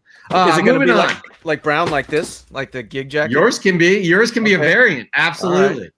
We're throwing variants around too much here. All right, word bubble collects whatnot, mail call, Venom, Lethal Protector, Shattered Love. These shattered covers. This is my first fresh from the comic shop. That's a cool cover. That's a cool. I'm loving the presentation there with the action figure. That is really, the lighting is on point. Do you feel Venom's a little bow-legged? Just an observation. Yes, Yeah. I was noticing that. There's something wrong there. There's really something wrong anatomically. I don't know what it is, but it's not working for me either. All right, moving on. Mark Leneker. He's a former winner, by the way, and he paid it back. Thank you so much. My fresh from the comic shop is Ablaze Publishing's The Cimmerian, The Man-Eaters of Zambula, the Conan story by Robert E. Howard, as originally presented in Weird Tales, Pulp Magazine, November 1935. Adapted and hand-drawn by Guess. Reminds me of Indies from the 80s. It also has the first installment of the original prose story by Howard. That's a cool book. And a dope read. I read that this week, too. Damn, good art. By the way, we were talking backstage before the show. SithLordly read 25. He puts the work in. He read 25 books to prep for the show tomorrow. Crazy, man. It's 8 p.m. Pacific time, 11 p.m. And we'll finish at about 4 a.m. Pacific. So we're going to do about 9 hours. I'm going to stop in Sunday morning if I can. Hop on, yeah. All right, moving on, guys. I don't do this that often, but when I do, it's usually with Tommy Boy collectibles because he always brings something unique to this. Always something unique. Tommy Boy collectibles. One of my son's favorite heroes, The Amazing Spider-Man 102, second appearance of Morbius. Nice. Ever since we watched Miles Morales Spider-Man Into the Spider-Verse, I told my son I would do a graffiti piece with him. So I did my backyard fence with this piece. I even did Miles' uncle and spray painted around his body. Now I can look at it every day and see how big my boy has grown. This is fantastic. This is fantastic. Tommy Boy, you crush it each and every time. And when I say I don't do this often, it's showing 2 pictures. Like, oh, nice. He actually had 3 pictures. His fence is huge. And they just sprayed graffiti all over it. And it's just awesome. And they didn't get arrested. Because he owns it. That's right. We didn't have to run afterwards. Exactly. It's his fence by his house. So I think that's outstanding. Chris and I know. That means something to me. And that's, again, Chris, criteria, a cool story. Am I right? I love it. That anything involving your kids and Spider-Man. Anyways, moving on. We got Macros Plus Comics. This was the first comic I ever bought right off the spinner rack at the Jewel Osco. Now time to add a couple copies to the collection. The second comic I bought was Amazing Spider-Man 316. I still have both. I don't have a picture of that ASM 316, but those are some nice picks. It's cool when you find that connection to comic books that you had when the first books you picked off of a spinner rack, if you're from that era, which the 3 of us are. But you're only as old as you think you are, and I'm not that old. You're not. Sith I'm an old ass man. No, you're not. I'm about 90 today. You look fantastic. You know what else looks fantastic is C to the G, my negative variant, fresh from the comic shop. Joking. It's just how he set his book up. It looks nice though. A couple of classics from the fall of '72. The first issue of Werewolf by Night and Journey into Mystery. Blessed to find and have these classics. We are glad that you showed those off to us. You know who kills it? This guy was a guest on your channel, Sith. And he will be a guest co-host if he passes the interview next week. Good friend of all of our shows, Dan De La Torre. Oh, yeah, man. Oh, Here's this week's Fresh from the Comic Shop. Fantastic Four 112, Stan Lee and John Buscema. Goodness. Hulkverse thing is going to be a thing because I see that happening in the MCU, guys. It's going to happen. The fans want that to happen. No doubt about that. All right, Sid, your second fresh get of the week. All right, let's do this. What do you got? Any guesses? Yeah, it's going to destroy mine, definitely. Oh, yeah. Oh. We got a Jenny Frizen. Something's killing the children, #1. Goodness. She's amazing. She is. I had to get it. I get all the Frizens. Yep. And this was like blowing up, and I was like, I need to get this now before I'm paying double. So There you go. That's a good get right there. 100%. Good on you. I mean, that's a fucking A. I can't wait to see what they do with the series, like in terms of adapting it as well. I'm excited for that. We all should be, because Chris and I talk about the strength of the market when you got production companies picking the indies out to produce shows. Fantastic. It's just great. Again, great for the industry, especially if it's not the big two. So, by the way, that book, love it. Love it, love it, love it.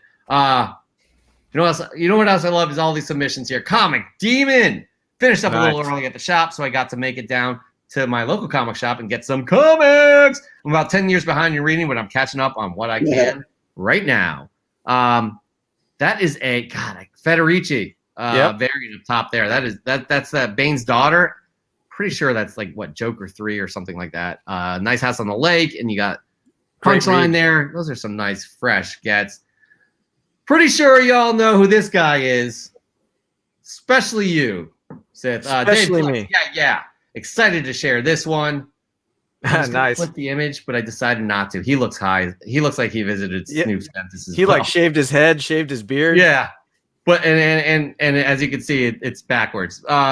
Excited to share this one. I now own the third appearance of Shang-Chi in Master of Kung Fu 17. Hooray! Put on a stony grin, as he says. It is backwards, but that's like the sobriety test. If you can read it backwards, it's not too high. Well said. Well said. I think, absolutely. All right, let's have Azor's Tiger. Read it. He's not here. Never mind. Yo, he's driving. He's driving. That's what he said. So I'm delegating to Lady Sith now. Okay. Lady Sith, you heard that, right? You need to pick the winner. It's on you in the chat. By the way, Lady Sith, the love of my life. How many people's wives are in the chat? You know, like you got Battle Panda in there, you got Moonlit, but Lady Sith is in all the shows supporting. I couldn't have done better, you know? No, honestly, no. And she reads too, doesn't she? She does. Not in general. She reads.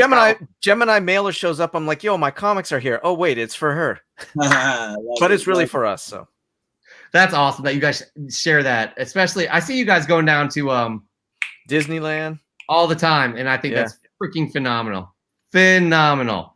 All right, this is also phenomenal here. MCats910. Couldn't just pick one. All doing well now. Got these Monday at my local comic shop. I mean, look at this. I'm so sad that Loki ended, but so happy that we have a season 2, and so excited for the potential of these books for them to pick more stories from. I'm excited, guys. It's a fucking great time to be a comic book fan. Nerds Being Geeks, Canto 2, The Hollow Man trade paperback, written by David Boer, with art by Drew Zucker. I've been a trade waiter on the series, but for good reasons, mostly because I feel the trade is the perfect way to enjoy the series. Finished Canto in one sitting. Excited to do it again for Canto 2. Good on you. Nerds Being Geeks. You can follow them down below in the description. Carcom U.S. Marvel presents Volume Number 1. Volume 1, Number 1. First Ulysses Bloodstone. First Blood Gem. That is a nice-looking Silver Age book right there. Christopher, what do you got? Second. Me again. Okay, let's do this one. I had a story I think I shared with you guys a couple weeks ago, where it happened to me the first time, where I actually put an offer in on a book on eBay. They accepted my offer. I knew that the price that I offered was probably a good deal. And then the next day he canceled it, saying, "Oh, I forgot I sold that in an auction 2 days ago." I'm like, damn. Yeah, right. So turns out that I went on some Facebook groups, comic book groups, and I said, in search of this book. Somebody hit me up, private message saying, "Hey, I got a copy." Show me some pictures. I'm like, that's pretty clean. How much? $12. Sold.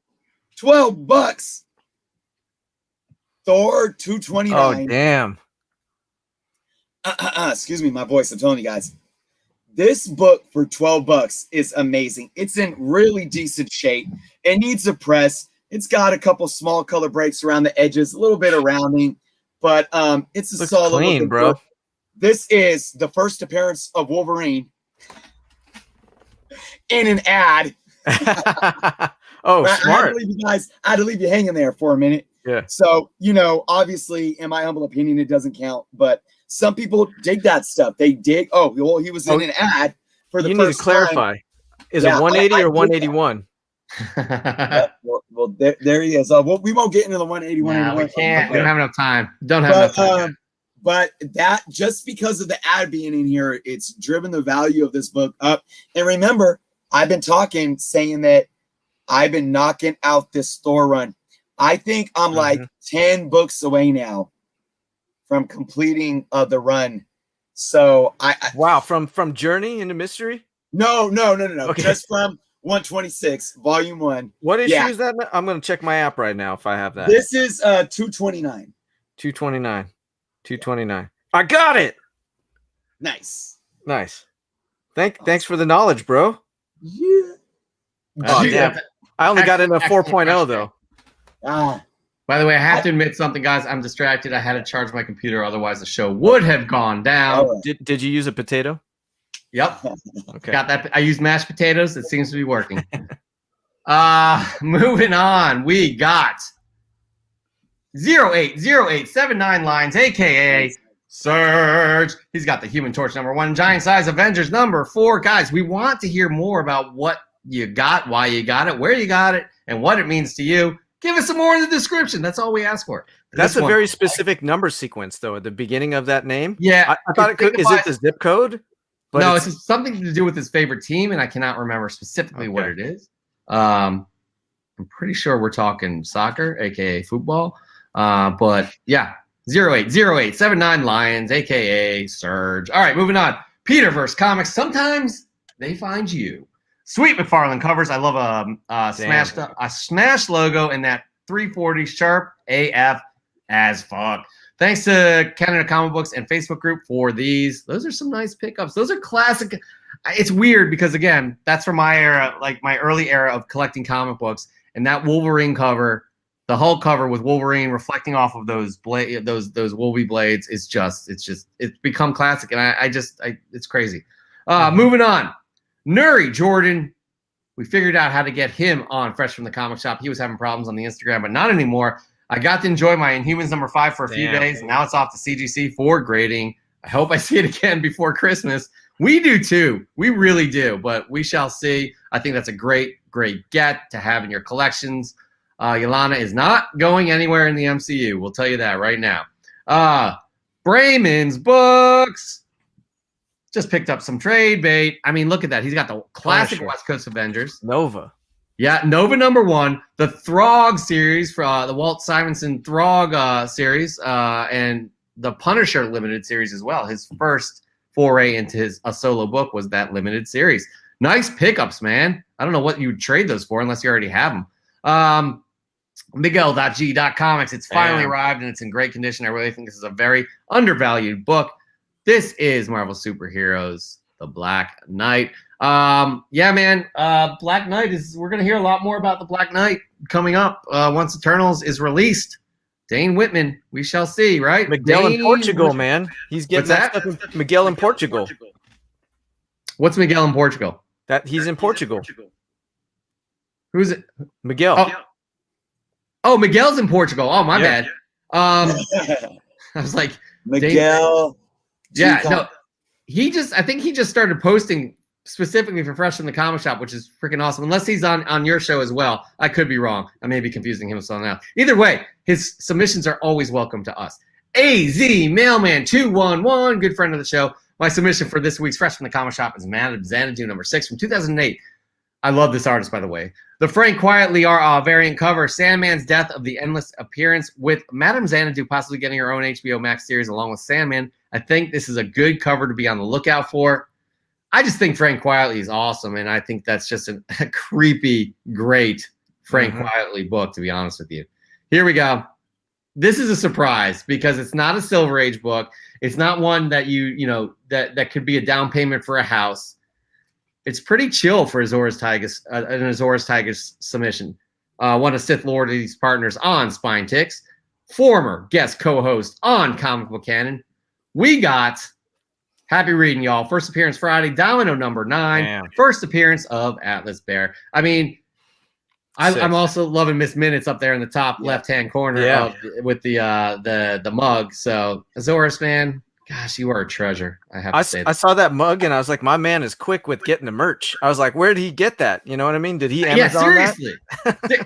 The guy has connections. Let's put it that way. All right, here we go. My second fresh get of the week. I like this series. Haven't read this book yet, but this is a new arc, Thor number 15. I'm enjoying this, man. A lot of people are shitting on Donny Cates. That was a great book. Great book. I liked the Prey arc with Donald Blake. I thought it ended a little soft. I wanted to see kind of a more of an impact in terms of that ending. But I'm excited to start reading this new arc. I like what he's doing and he will be writing the new Hulk series too. I'm interested in that. I'm interested to see what he does with that. So that is my second fresh get of the week. Moving on, I really hope Lady Sith Lordly is paying attention. Because we are winding down the books here, guys. I did not do this evenly because we have only 2 more submissions left. How about this? We'll do Gus 420 and Axe Wolverine 93, Volume 1 Deluxe Edition paired with my Wolverine versus Juggernaut playset. That's pretty good presentation right there. All right, Mr. Sith Lordly, give us your last fresh get of the week. What do you got? Has there ever been an Oprah situation where everybody wins? You get a win. You get a win. Listen, because we're going to have a meeting with Whatnot to see if that's a possibility. I love that idea. Okay. All right. Here we go. This is something I got not too long ago. Thank you, Exxon stock. Oh!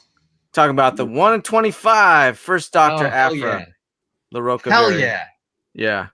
So just, stoked to get this, to cross it off the list. I still watch this on eBay to kind of get a gauge where the prices are, not only for this, but also for the regular.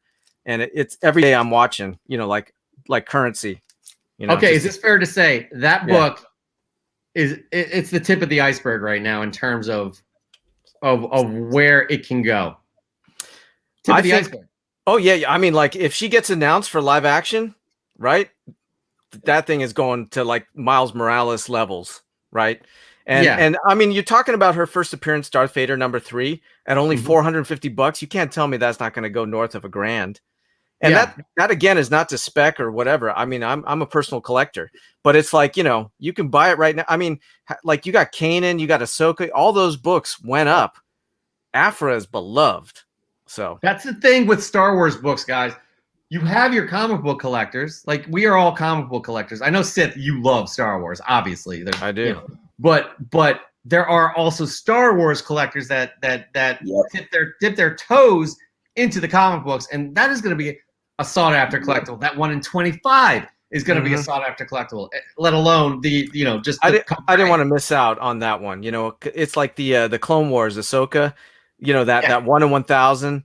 I mean, I don't really care for the cover, but that thing is like, I don't know, what is it, like $15,000? You know what I mean? Chris, it's like you have one, don't you? I have the regular newsstand. Oh, dope. And the newsstand I was just talking about this. I recently did a video, the top 10 blue chip keys of the future. And the Clone Wars #1 was on there. And I mean, that original print was a very limited print run comparative.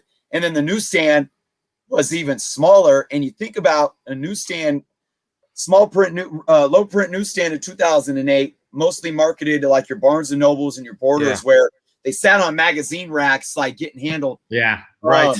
There's so few of them on the market that you can't even gauge a fair market value for them.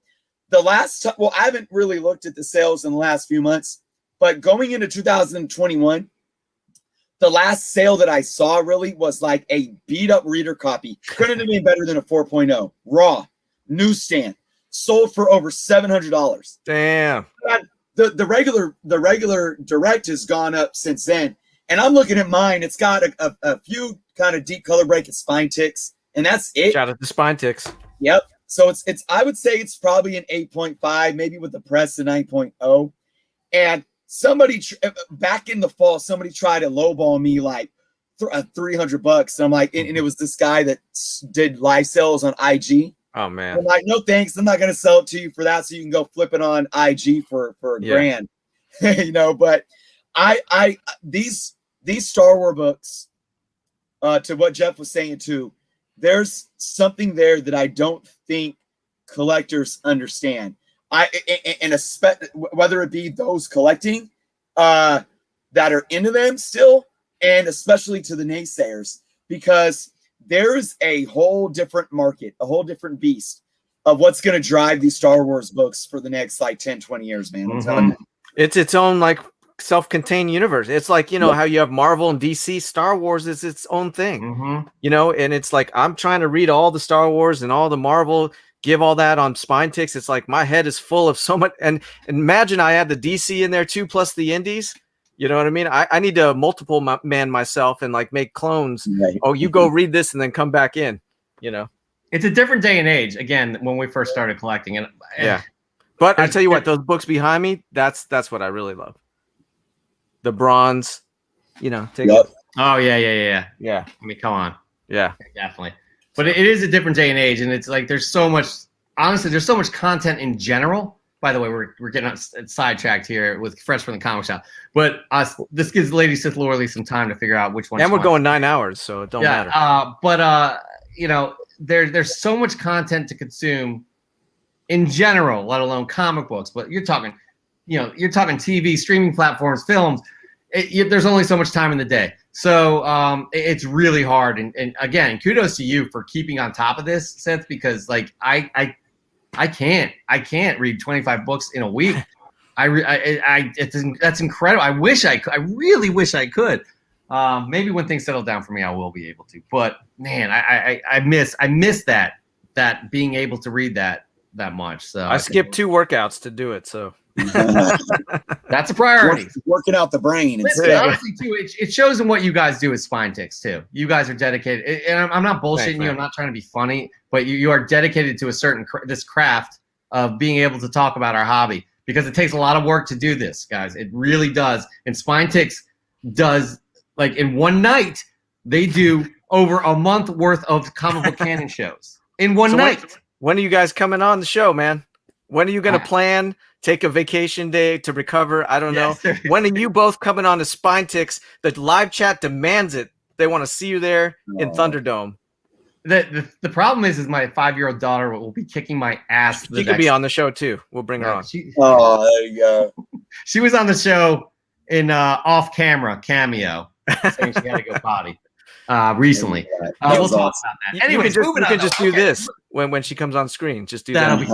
She'll be like, she would want that actually too. She's enjoying those kind of filters and things like that. All right, moving on. Our last fresh get of the week from an audience member. We got Caution Comics, fresh from the comic shop. Got these 3 books this week. Commande issue 1 was a great read, and art was really cool from Jack Kirby. Got it in the mail for around $30. Kevin Eastman is my favorite comic artist, and he said he enjoyed reading Commande as a kid. I can't agree more. Also got my 4th print, Something is Killing the Children, back from CGC. Also got a Wonder Woman there too.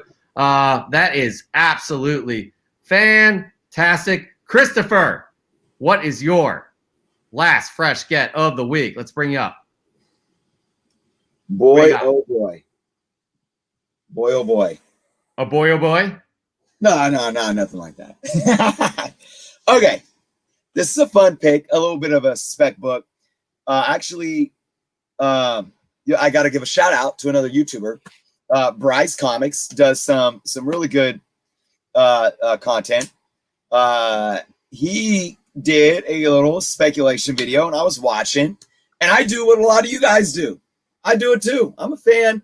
I'm a collector. And he was talking about a book. So I said, oh, I don't think I have that. Pulled up my phone, went on eBay, and I bought a copy. And that book is Thor, Annual number 6. This is the second appearance and origin of Korvac. Yep. So, nice looking book. It needs a little bit of a press. It's got what I call finger crinkles and waving down here, but it's a nice looking book. I got it for super cheap. Why not? Korvac can absolutely be somebody that shows up doing something in the MCU. If you are, and again, I talk about second best things, origins, second appearances, origins. are gaining more and more traction in this hobby as of late. So a big shout out to Bryce Comics for talking about this book, because now I'm talking about it. 100%. And Sith is still here with us. He just has a bio break, if you all know what bio break means. Chris, that book we're seeing a lot more of that book, and Korvac is the main antagonist of this story right here. So Korvac I'm not sure is coming. What's that? Korvac is coming. Are we talking the MCU, or are we talking more prevalent in the Marvel universe proper? I mean, a lot of people are picking up that book. It's dope to have anyway, but my man Azor's, you just saw highlighted his comment. Yep. I picked up that first appearance early on, and as you showed that Iron Man book, Iron Man 10, he's involved in that storyline as well. So that's what I'm saying. So I'm not sure if that's it's definitely a factor into why people are more interested in this character, but that's a nice book, Chris. Kudos to you. I'm going to give you guys my last fresh get of the week, and then we have to announce a winner, Lady Sith Lordly. We have to announce a semifinalist tonight. So be prepared. I'm going to give you some time to think about it as I get into my last fresh get of the week. Guys, I absolutely love this series. I love reading it, and I don't know how I missed the 4th issue when it came out. I think I'm a few weeks late. But man, guys, Shadow Doctor, yeah, y'all should be reading this. True story about an African-American doctor in the 20s or 30s, I do believe. Al Capone time. What's that? Al Capone era. Al Capone era. He could not start his own practice, and he got in with Al Capone, who helped him start his own practice only if he would help Al Capone. And there was a lot of going against his beliefs and morals in helping people that kill people. And it is so good. I have not read this 4th issue because I realized I didn't pick it up when it came out. I just picked it up this past Wednesday, and I'm very happy I did. I'm super psyched because I absolutely love this story. Please, guys, do yourself a favor. Read this story. It is stellar. All right. Jeff, fun fact about that. Our man Azor's Tiger got to co-interview Georges Gianti, the artist of Shadow Doctor. You guys get the guests. You guys get great My man Azor. If you guys are not following Spine Ticks, it's as easy as following them on Instagram, but you really should be following them on YouTube. Link is below. No excuse, people. All right, that there ends all of our submissions from the comic shop. I don't know if you're in the same house as your wife right now, but she's got. I mean, you've bestowed this responsibility upon her. We demand results, Chris. Am I right? Absolutely. She's not getting off the hook here. She needs to tell us who the semifinalist is. But first, what we're going to do, this is what we're going to do. We're going to give her a little bit more time because we're going to get into a segment we all know and love. A person we all know and love. His name is Tom Tormey. He does he's got a handle, Common Cosmic History. Each and every week, you guys should be following him on Instagram. He dishes out history nuggets of the comic book world that they're sure. I'd say 90% of the time, you're like, I had no idea about this. He is so good at what he does. We asked him to produce a segment each and every week called the Cosmic Minute. This one is an interesting one. Chris, you have not seen it. Sith, you haven't seen it as well. But this one, it's just interesting, especially how he opens it up. Let's just watch it. We'll discuss it on the other side. Check it out.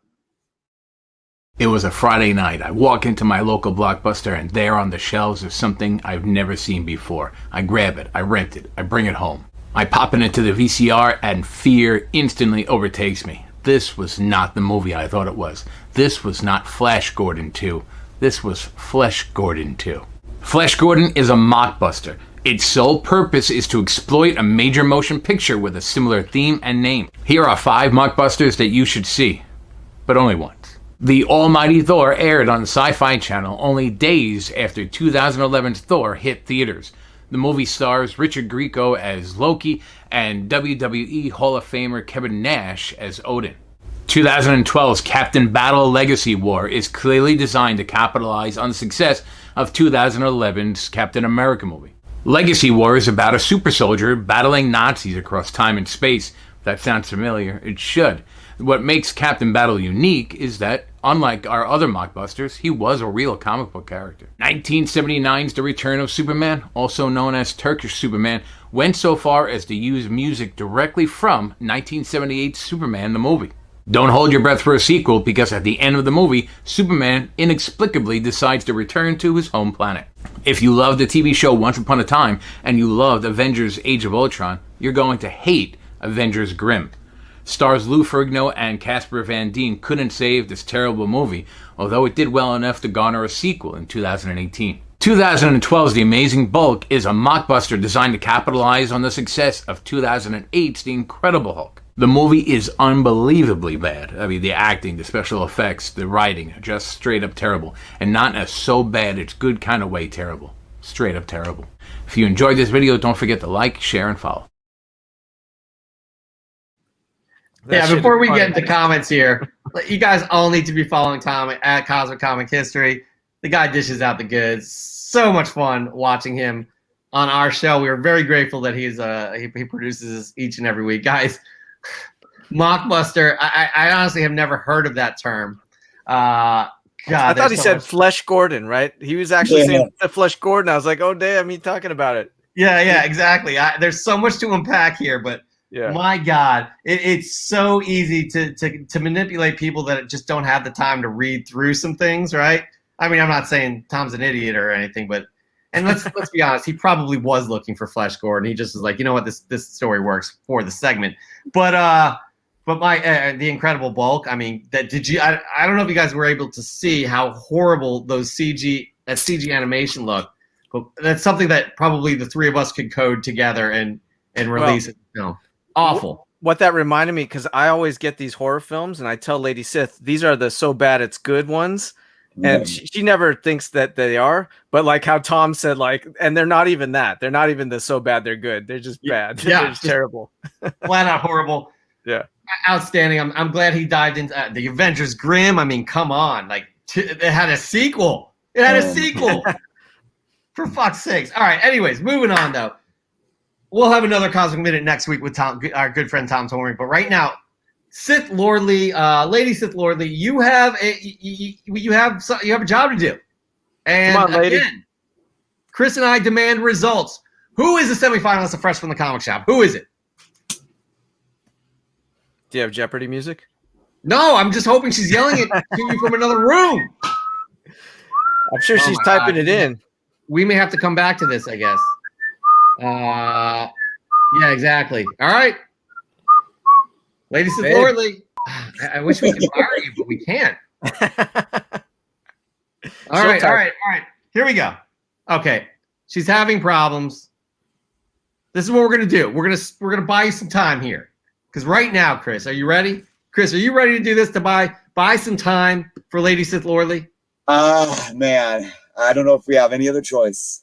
We do not, because right now it's the top 10 hottest comics of the week based off of Cover Price's data. That's right, data from Cover Price. They are kind of like a stock index. That's how Chris and I look at Cover Price. They do not sponsor us in any way, but we use it as a tool to decipher the things going on in the market. And each week, they release a list of the top 10 hottest comics on a Monday. Our show is live on a Friday. What we like to do is we like to go through the top 10 hottest comics, and then Chris picks his 3 most interesting picks off of that list. And of course, we're going to want to hear the opinion from Sith Lordly as well. She chose, by the way. She what? She picked it.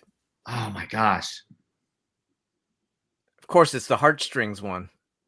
All right, we're going to have to come back to this, guys, because I'm going to have to edit this. I got to get some clean edit points.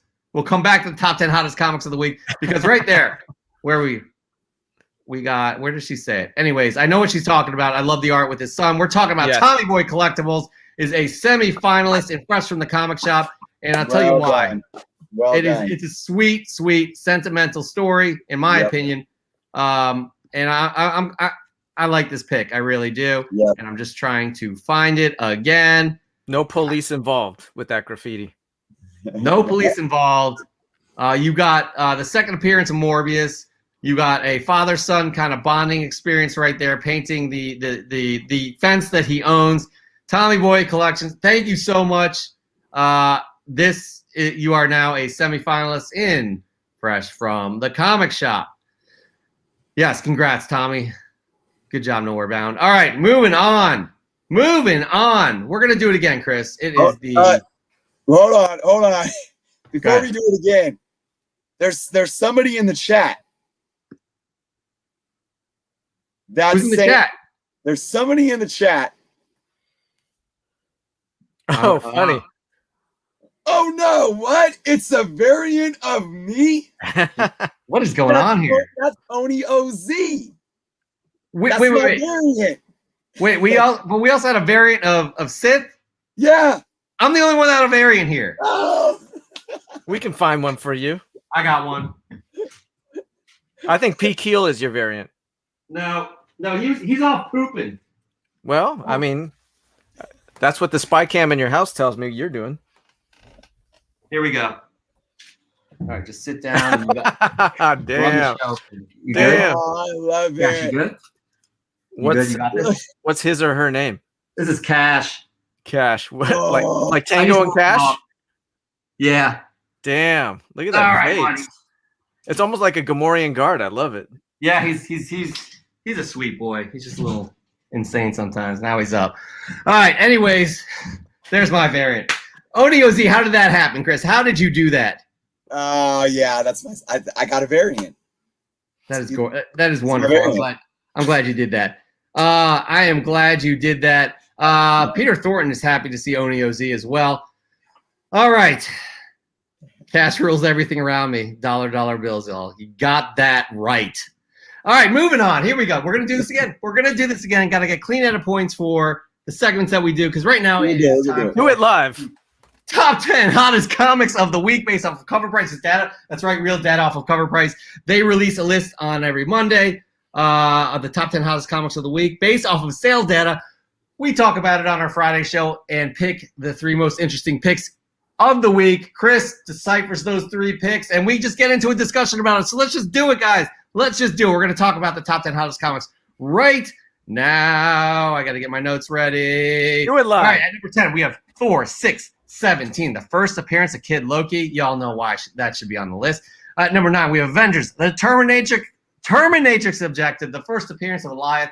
You also know why that's on the list as well. At number 8, we have Black Cat Annual number 1, first appearance of Tiger Division. A lot of individual first appearances in that as well. At number 7, Spawn number 1. I have never seen this issue before. No idea why it's on the list. Don't know anything about it. Number 6, we have Something Is Killing the Children, the local comic shop day foil variant. That's interesting to me.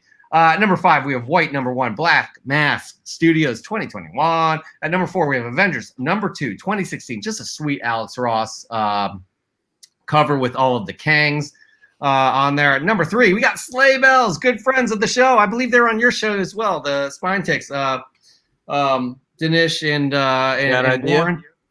Good people.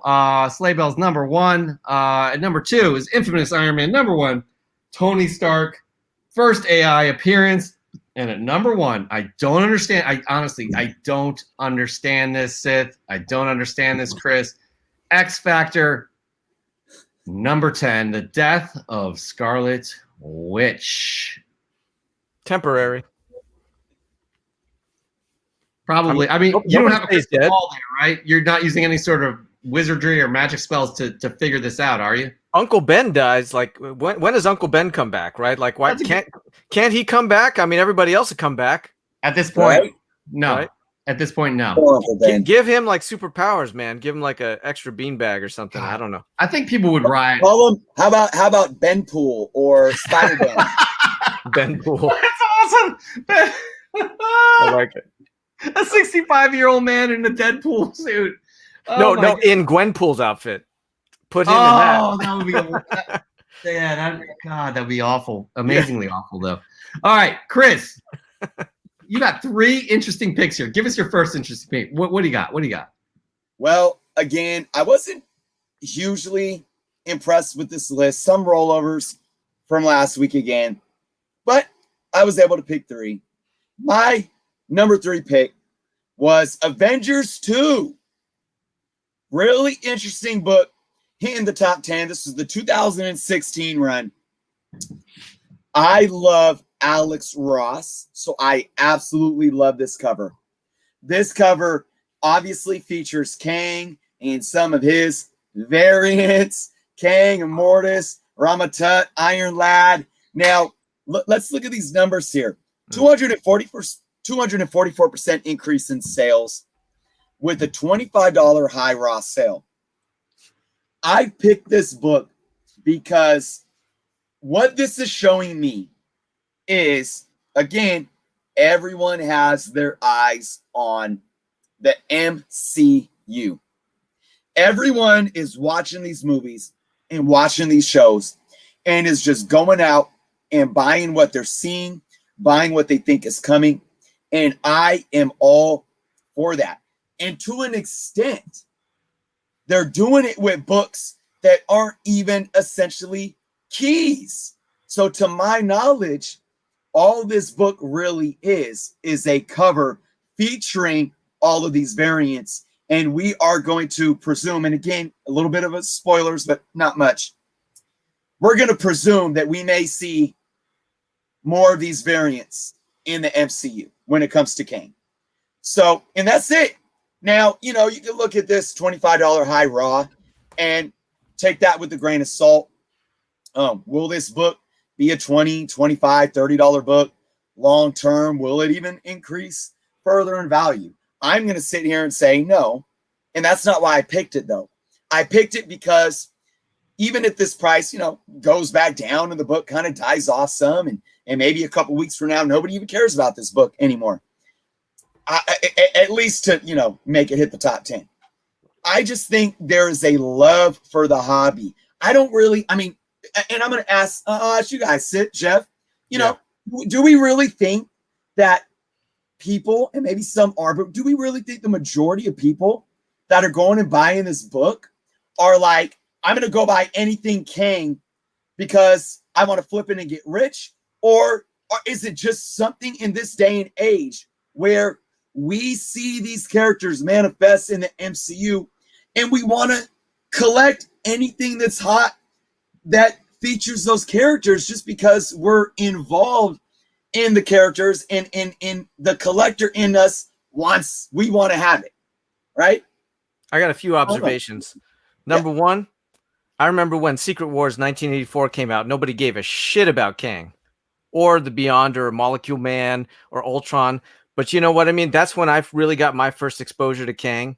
And I thought he was dope, but he was just in that mix of characters. So it's funny to see all this play that he's getting now. It's funny to see, you know, the MCU and these, you know, it's, you know, Flag Smasher and it's, you know, all these characters as they're coming around. Right? Yeah, on Any the schedule, character. they get all excited. Now, I Yep. will say, like you said, Alex Ross, I mean, I'd never seen that cover before, and that is dope, just art-wise. And just to see them all in a line, that is sick. But yeah, I mean, it's like there's some people who I think they're collectors and like, I just need that right now. I got the instant FOMO. I need to buy it. And there's other smart flippers who are like, yo, I think if I procure that on the cheap, I can put it up on the bay and X my return and then put that to a path to a key. But yeah, I mean, dude, that was a sick pick, bro. Cheers to you. It is, but I'll tell you what. I think a lot of that, a lot of that has to do with the chatter around Kang, Immortus, and everybody else who's involved in Kang. But like, because you got Iron Lad on there too. But I think a lot of that also has to do with Alex Ross's greatness. And I would really love for somebody to say, "Oh, I know somebody that hates Alex Ross." Like I can't imagine anybody out there that's like, "God, this guy's garbage." Like, honestly, let's be honest. Like, seriously, there's no way. Alex Ross is just, and the setup, what you said, Sid, the setup of this cover, the way it is designed, looking down this kind of like, it's just the staggered line of Kangs. It's awesome, man. I think there's a whole bunch of factors that are aligned for this book that have kind of shot it up. Absolutely. Indeed. That's all I got to say about that. All right. Easy, Forrest Gump. There was a lull there. I got uncomfortable. I went Forrest Gump. I'm sorry. Moving on, though. Chris, what is your second most interesting pick from this list? All right, Jeff. My second pick is your favorite book of all time. This book, I picked it last week and talked about it. Yes, you did. And it was your favorite book of all time last week. Mm-hmm. It's your favorite book of all time again. I'm gonna get some water before I talk about it because it's just that amazing. It makes no sense. I love how you keep saying that. Look, this book was #1 on the list today. It's my #2 pick, and it's X Factor #1. Now, number 10. Sorry, thank you, Jeff. X Factor #10. The death of. He's cracking up by the temporary death. The first appearance of Benpool. the death of Scarlet Witch, right? So now, if we could do if we could replay the little snippet from last week, that would be great. But I'll just give you guys a little tidbit. I talked about this book last week because I talked about how, similar to how we just talked about Kane, anything that's going on in the MCU, and you bring these characters back. This is a bit different because it's a new release. You bring these characters back into the limelight, into the new releases and comic books, and those people that are lingering around from the success of the MCU are diving right into it. So I call that a good thing. It's really mixing up and interlocking collectors with folks that are just so tuned into the MCU, and I'm all for it. Now, I wasn't talking about value, about this book shooting up in price and being worth something. No, I just mean we are paying attention to characters because we are loving what we're getting when it comes to these movies and TV shows. And it's selling copies of new books. It's healthy for the market. It's healthy for the publishers.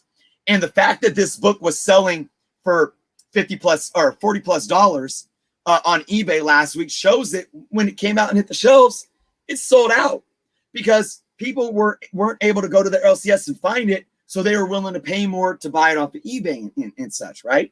So regardless of what the book's going to do long term, I'm just saying, look, it just shows that a lot of people are just diving into the hobby right now.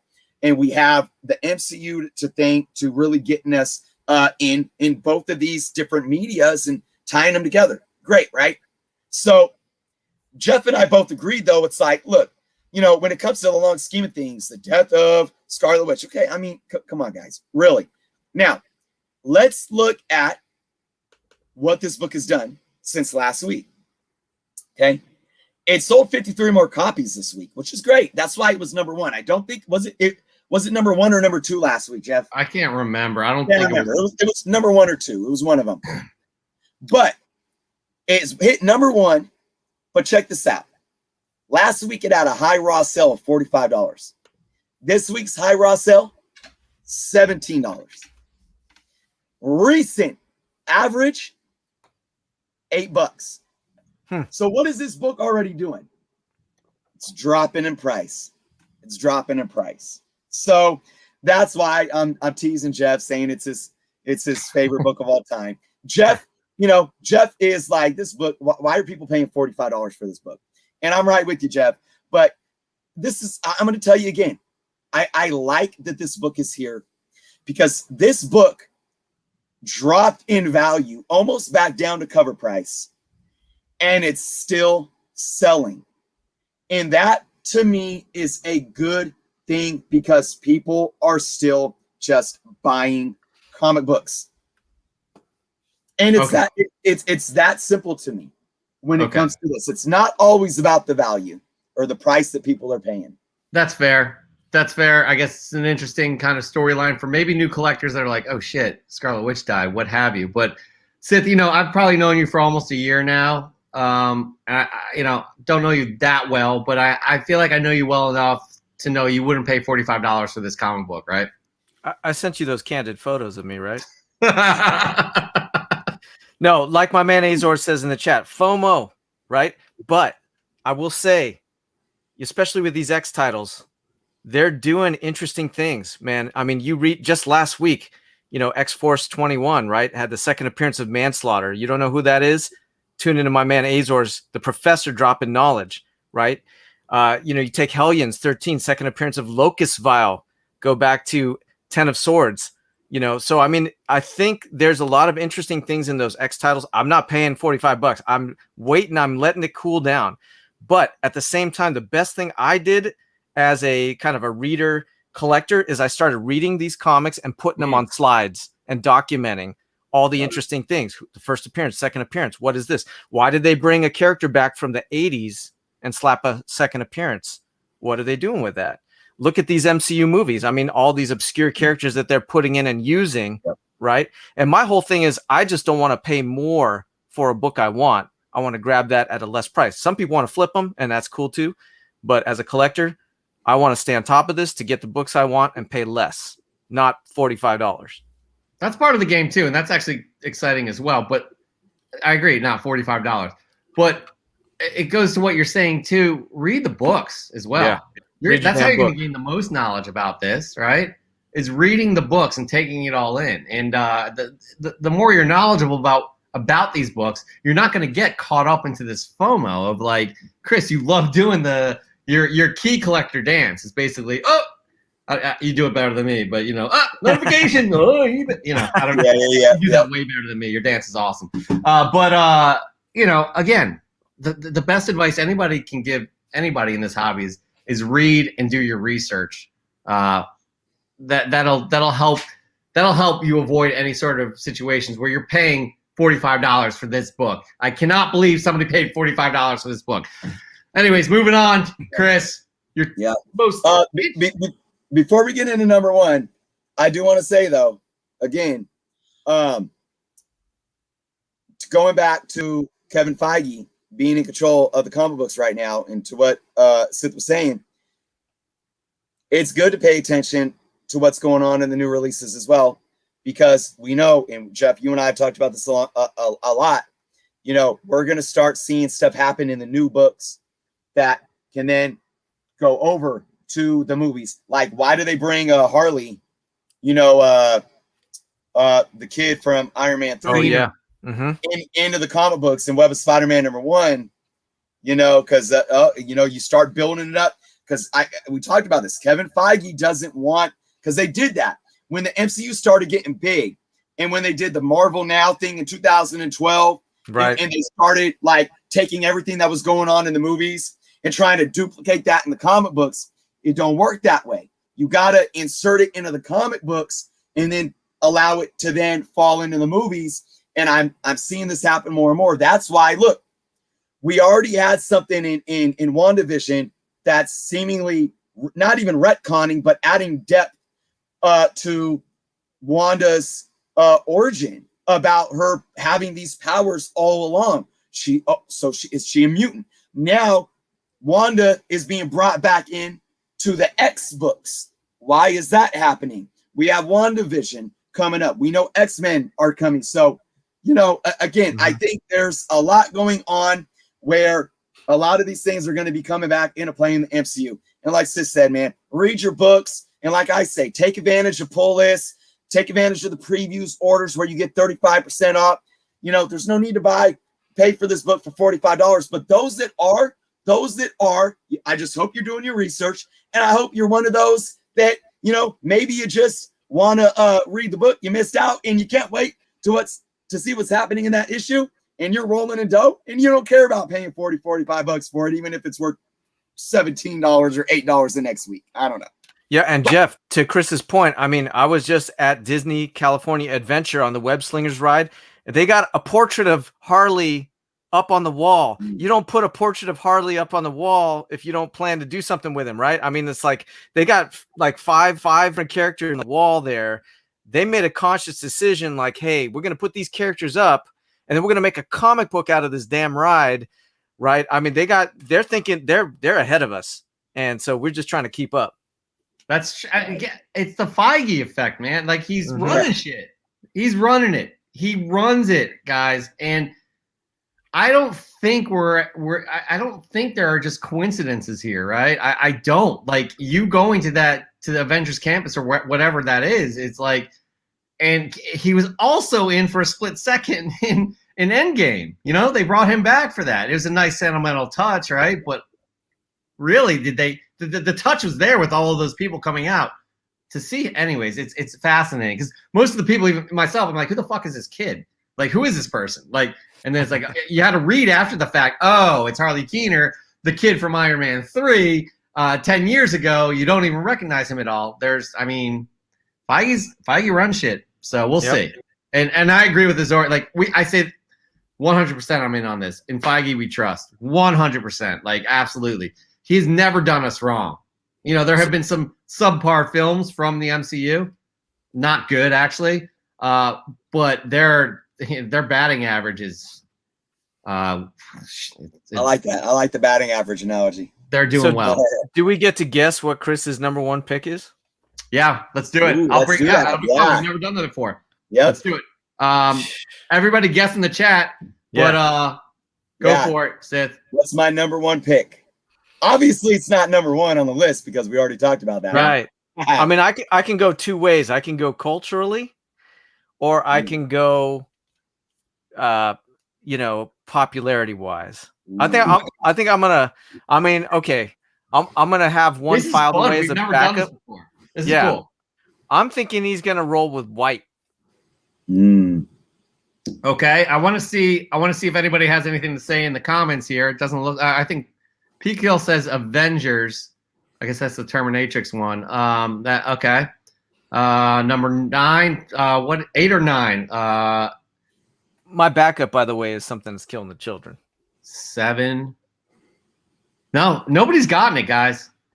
Okay, I will say this. The reason why I didn't pick the other Avengers book is because it's basically the same thing as Avengers 2. You know, I mean, you got the same hype around it. So I didn't want to pick 2 to talk about the same type of, Loki spec. So that's off the list. I'll tell you that. Got to tell you guys that straight up. Here's the deal. We're at the point. Nobody's gotten it, Chris. It's time. Yeah, not even me. Nope. Nope. So, all right. Now, and this was a tough one. I said because there are some on this list, and I like to mix in independents. Jeff knows this. Viewers probably know this. I'd love to dig into the independents, but this talking point to me, it may seem mundane because it seems so basic, but to me, it's not. And I'm going to explain why. And my number one pick is infamous Iron Man number 1. Check this out. Go, Mark got it. That's what's up. That's what's up. All right. Tell us. All right. Yeah, so let's talk about it. Infamous Iron Man number 1. This has been on this list for a few weeks now, over, I don't know, the last couple of months, right? It's kind of came and gone. Like I said, this may seem like obvious. Oh, well, it's just another Marvel spec book. But here's the thing about this book. Let me just talk about numbers, and I'm going to talk about it. 192% increase in sales this week, a high raw for $48. This book keeps coming back based on rumors from nobody. Besides collectors and everyone in the community wanting to see Robert Downey Jr. return. And this is why it's so interesting to me, though, and why I picked it. And it all revolves around Robert Downey Jr.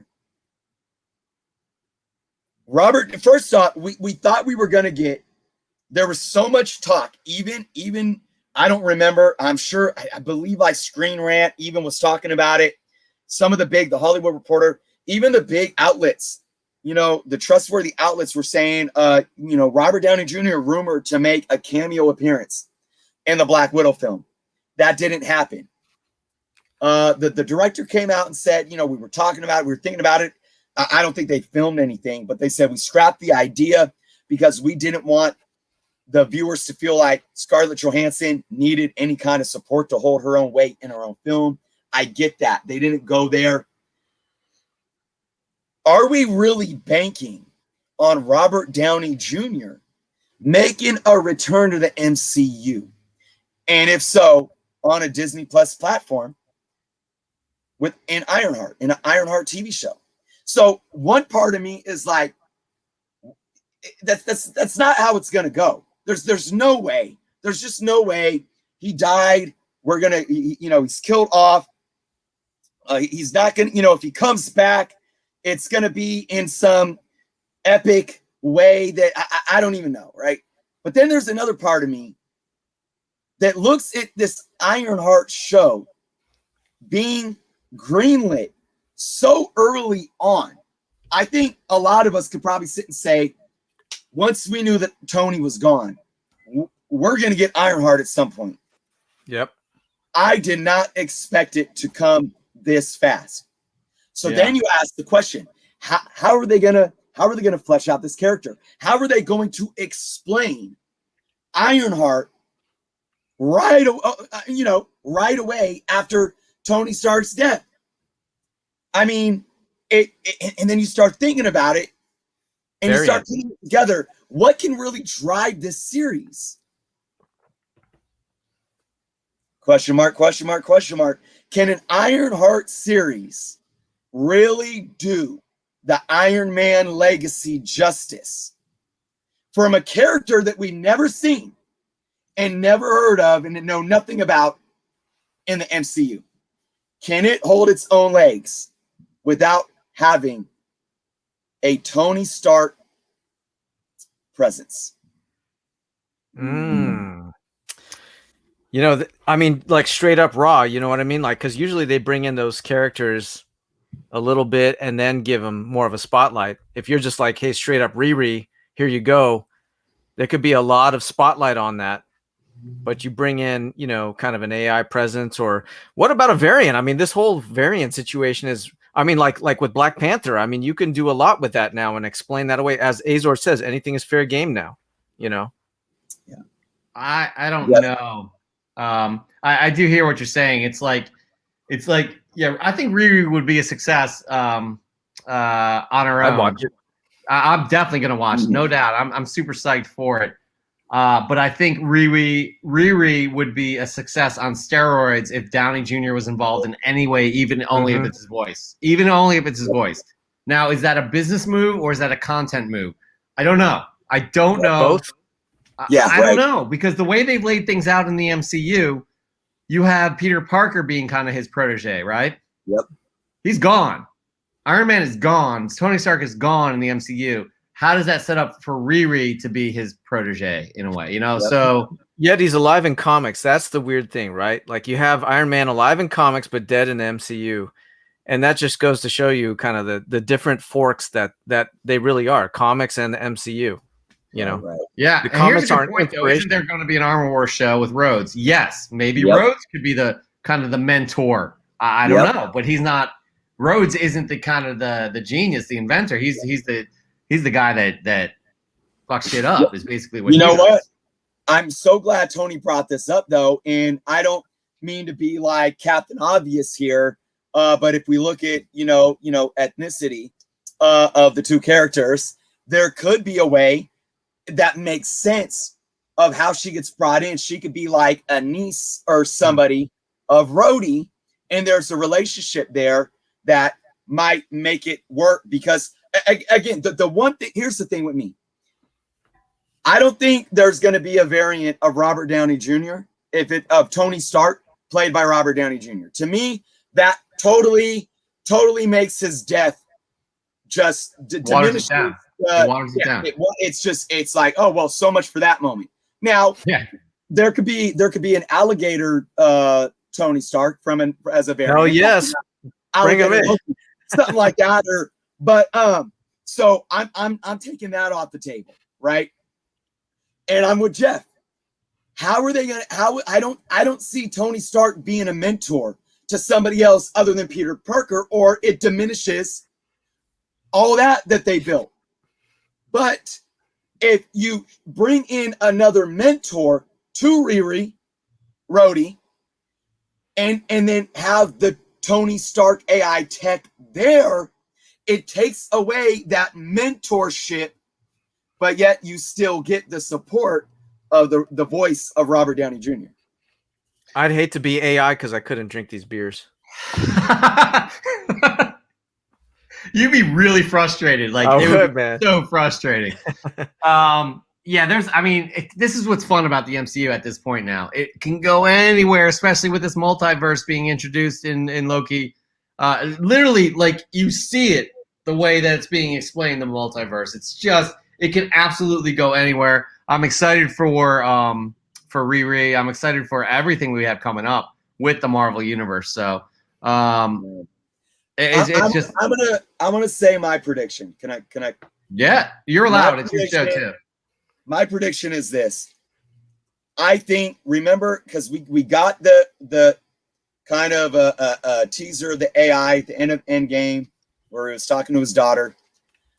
I think we might get some type of AI recording or a recording that's kind of like Tony listening to his dad in those tape recordings. Oh, and it's gonna be a 1 episode cameo of Robert Downey Jr. Talking, doing something that's gonna motivate Riri, and then that's all we get. That'd be dope. Honestly, I'd be down for that because that doesn't water down. It's actually kind of a sentimental callback, right? Yeah. It's a sentimental callback. Man, I miss this guy. Miss his character. Can we get an AI Eazy-E then? I mean, it's been too long. Well, we had the Tupac hologram, didn't we? I need Easy, man. Yeah, I mean, anything's possible. It's 2021. I think anything is possible these days. Man, that was a good top 10 hottest comics of the week. That there ends our top 10 hottest comics of the week. We have a ton of people still in the chat. We're loving this. We love having Sith on. Honestly, man, no bullshit. You are just a fantastic human being and a great guest. And we're super grateful that you've been on tonight. Like, we're super grateful what you do for the community. We're super grateful for how dedicated you are and what you and Azores and everybody else does with Spine Ticks.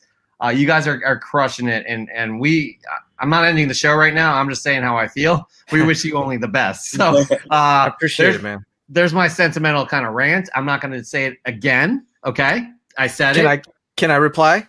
I just want to say, like, you guys have been there for us since day one. I mean, like, I like to feel like we came up together. You know what I mean? Both the shows. I remember you had Azores and I on the channel early on for both of us. And, me and Azores popped in and we did our thing. And, we talked about Teenage Mutant Ninja Turtles. I made a clip of it. In fact, I'm going to run that clip tomorrow night on Spine Ticks of all of us. And so, like, when you think about the history of these shows, you guys come right to mind, and much love to both of you and the chat, because we share the same chat. I mean, all these homies here and homettes, I'm going to see them tomorrow night in Spine Ticks, but like, you guys are great. I love what you're doing. And you're just bringing great perspective. And, both of like what you guys do, like you both have these incredible roles, right? Like Jeff, you're emceeing this thing. And then Chris is like this, like the spiritual leader. He's like the heart of it. Like, like, I'm like, damn, like, like motivational speaking, and Jeff, you're like, keeping us on track and you're like, directing it. It's like, it's a great time. I love being on the show because I don't have to do shit except talk and drink beer. Well, technically this is your third appearance. Okay, it is, yeah, because I popped in when Azores was on, yeah. Yeah, we fucked with him, but I'm glad we pulled something off for you, by the way. I'm so glad. Dude, you did a great job. I messaged Swag. I'm like, yo, because Swag and I only live like 50 miles apart. I'm like, yo, when are we gonna meet at Disneyland? Or are you gonna come back on Spine Ticks? But yeah, I mean, that was awesome. I appreciate you like giving all the love to Azores too, man, because Azores and I've been running with this thing since we started. And thanks for the respect for both of us. We appreciate it. I was just thinking we should have had Swaggle rocking the Raiders hat when we talked. Yeah, definitely. Oh, man, that was funny, man. It was great. Anyways, I don't know. I'm not. Again, this has been an amazing show. We could talk shop for hours because you're good at that. Unfortunately, I have to get up and go to not unfortunately, but I have to get up early and go to an amusement park tomorrow with my daughter, my niece, and my brother. It's going to be a long day. But man, again, we love to collaborate with you some more. We have the same audience. We do the, we talk about the same shit and we have fun. We have fun doing it, and that's the most important part of the thing. But Chris, I don't know, any kind of parting words for this show tonight? I got to say, we're going to look back at this time period. We're going to be all old and gray. I know some of us I got some grays. We're going to be walking with our canes. It's going to be, 40 years from now. And we're going to be like, we need to get back on the YouTube get together a reunion, and then we're gonna get on the YouTube, and it's gonna be so outdated. We're gonna be like, we're gonna have our grandkids like, hey, what happened to the YouTube? How come it doesn't work like it did when we was doing it? And we're gonna all sit around and just talk and bitch about comic books. And no, seriously though, I really mean it. Like this time has been absolutely crazy among this pandemic, and being able to build up this community.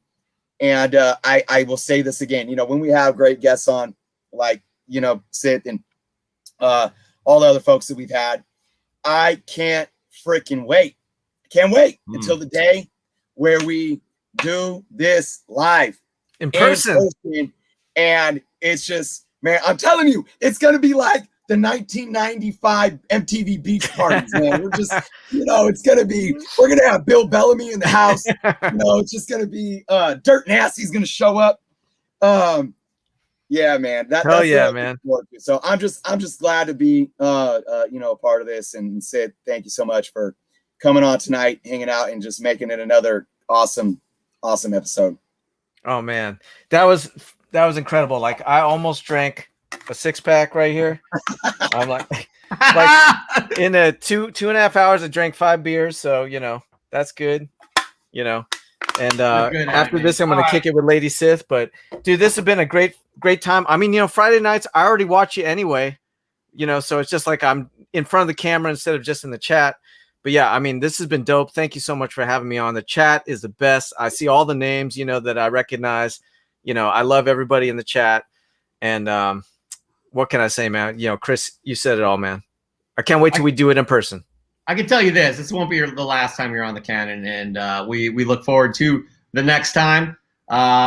But right there, though, we're going to have to end this episode. We appreciate every one of you guys that take time out of your day to watch our show, to watch Spine Ticks, to watch all of our, Three Men in Basement, all our friends here that do what we do and talk about the things that we love. It's not all about just comic books. It's about life. And again, this has been an amazing, for me, an amazing opportunity to get to connect with all you people. And I just have fun doing it. And I'm just very grateful for all of you guys that make this show what it is, make Spine Ticks what it is, that makes all this community what it is. So again, thank you so much.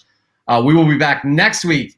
Special guest co-host Dan De La Torre will be in the house. He has to pass his interview. He's not going to get any special treatment. Yeah, he will be our guest next week. But until then, everybody, y'all need to be safe, be good to each other, and keep on rocking in the free world like Chris is doing right now. Chris, any parting words? Peace. I hope to see you all next week. All right. Y'all have a great week. We will see you Friday, 9 p.m. Eastern Time, 6 p.m. Pacific. Peace out. Peace.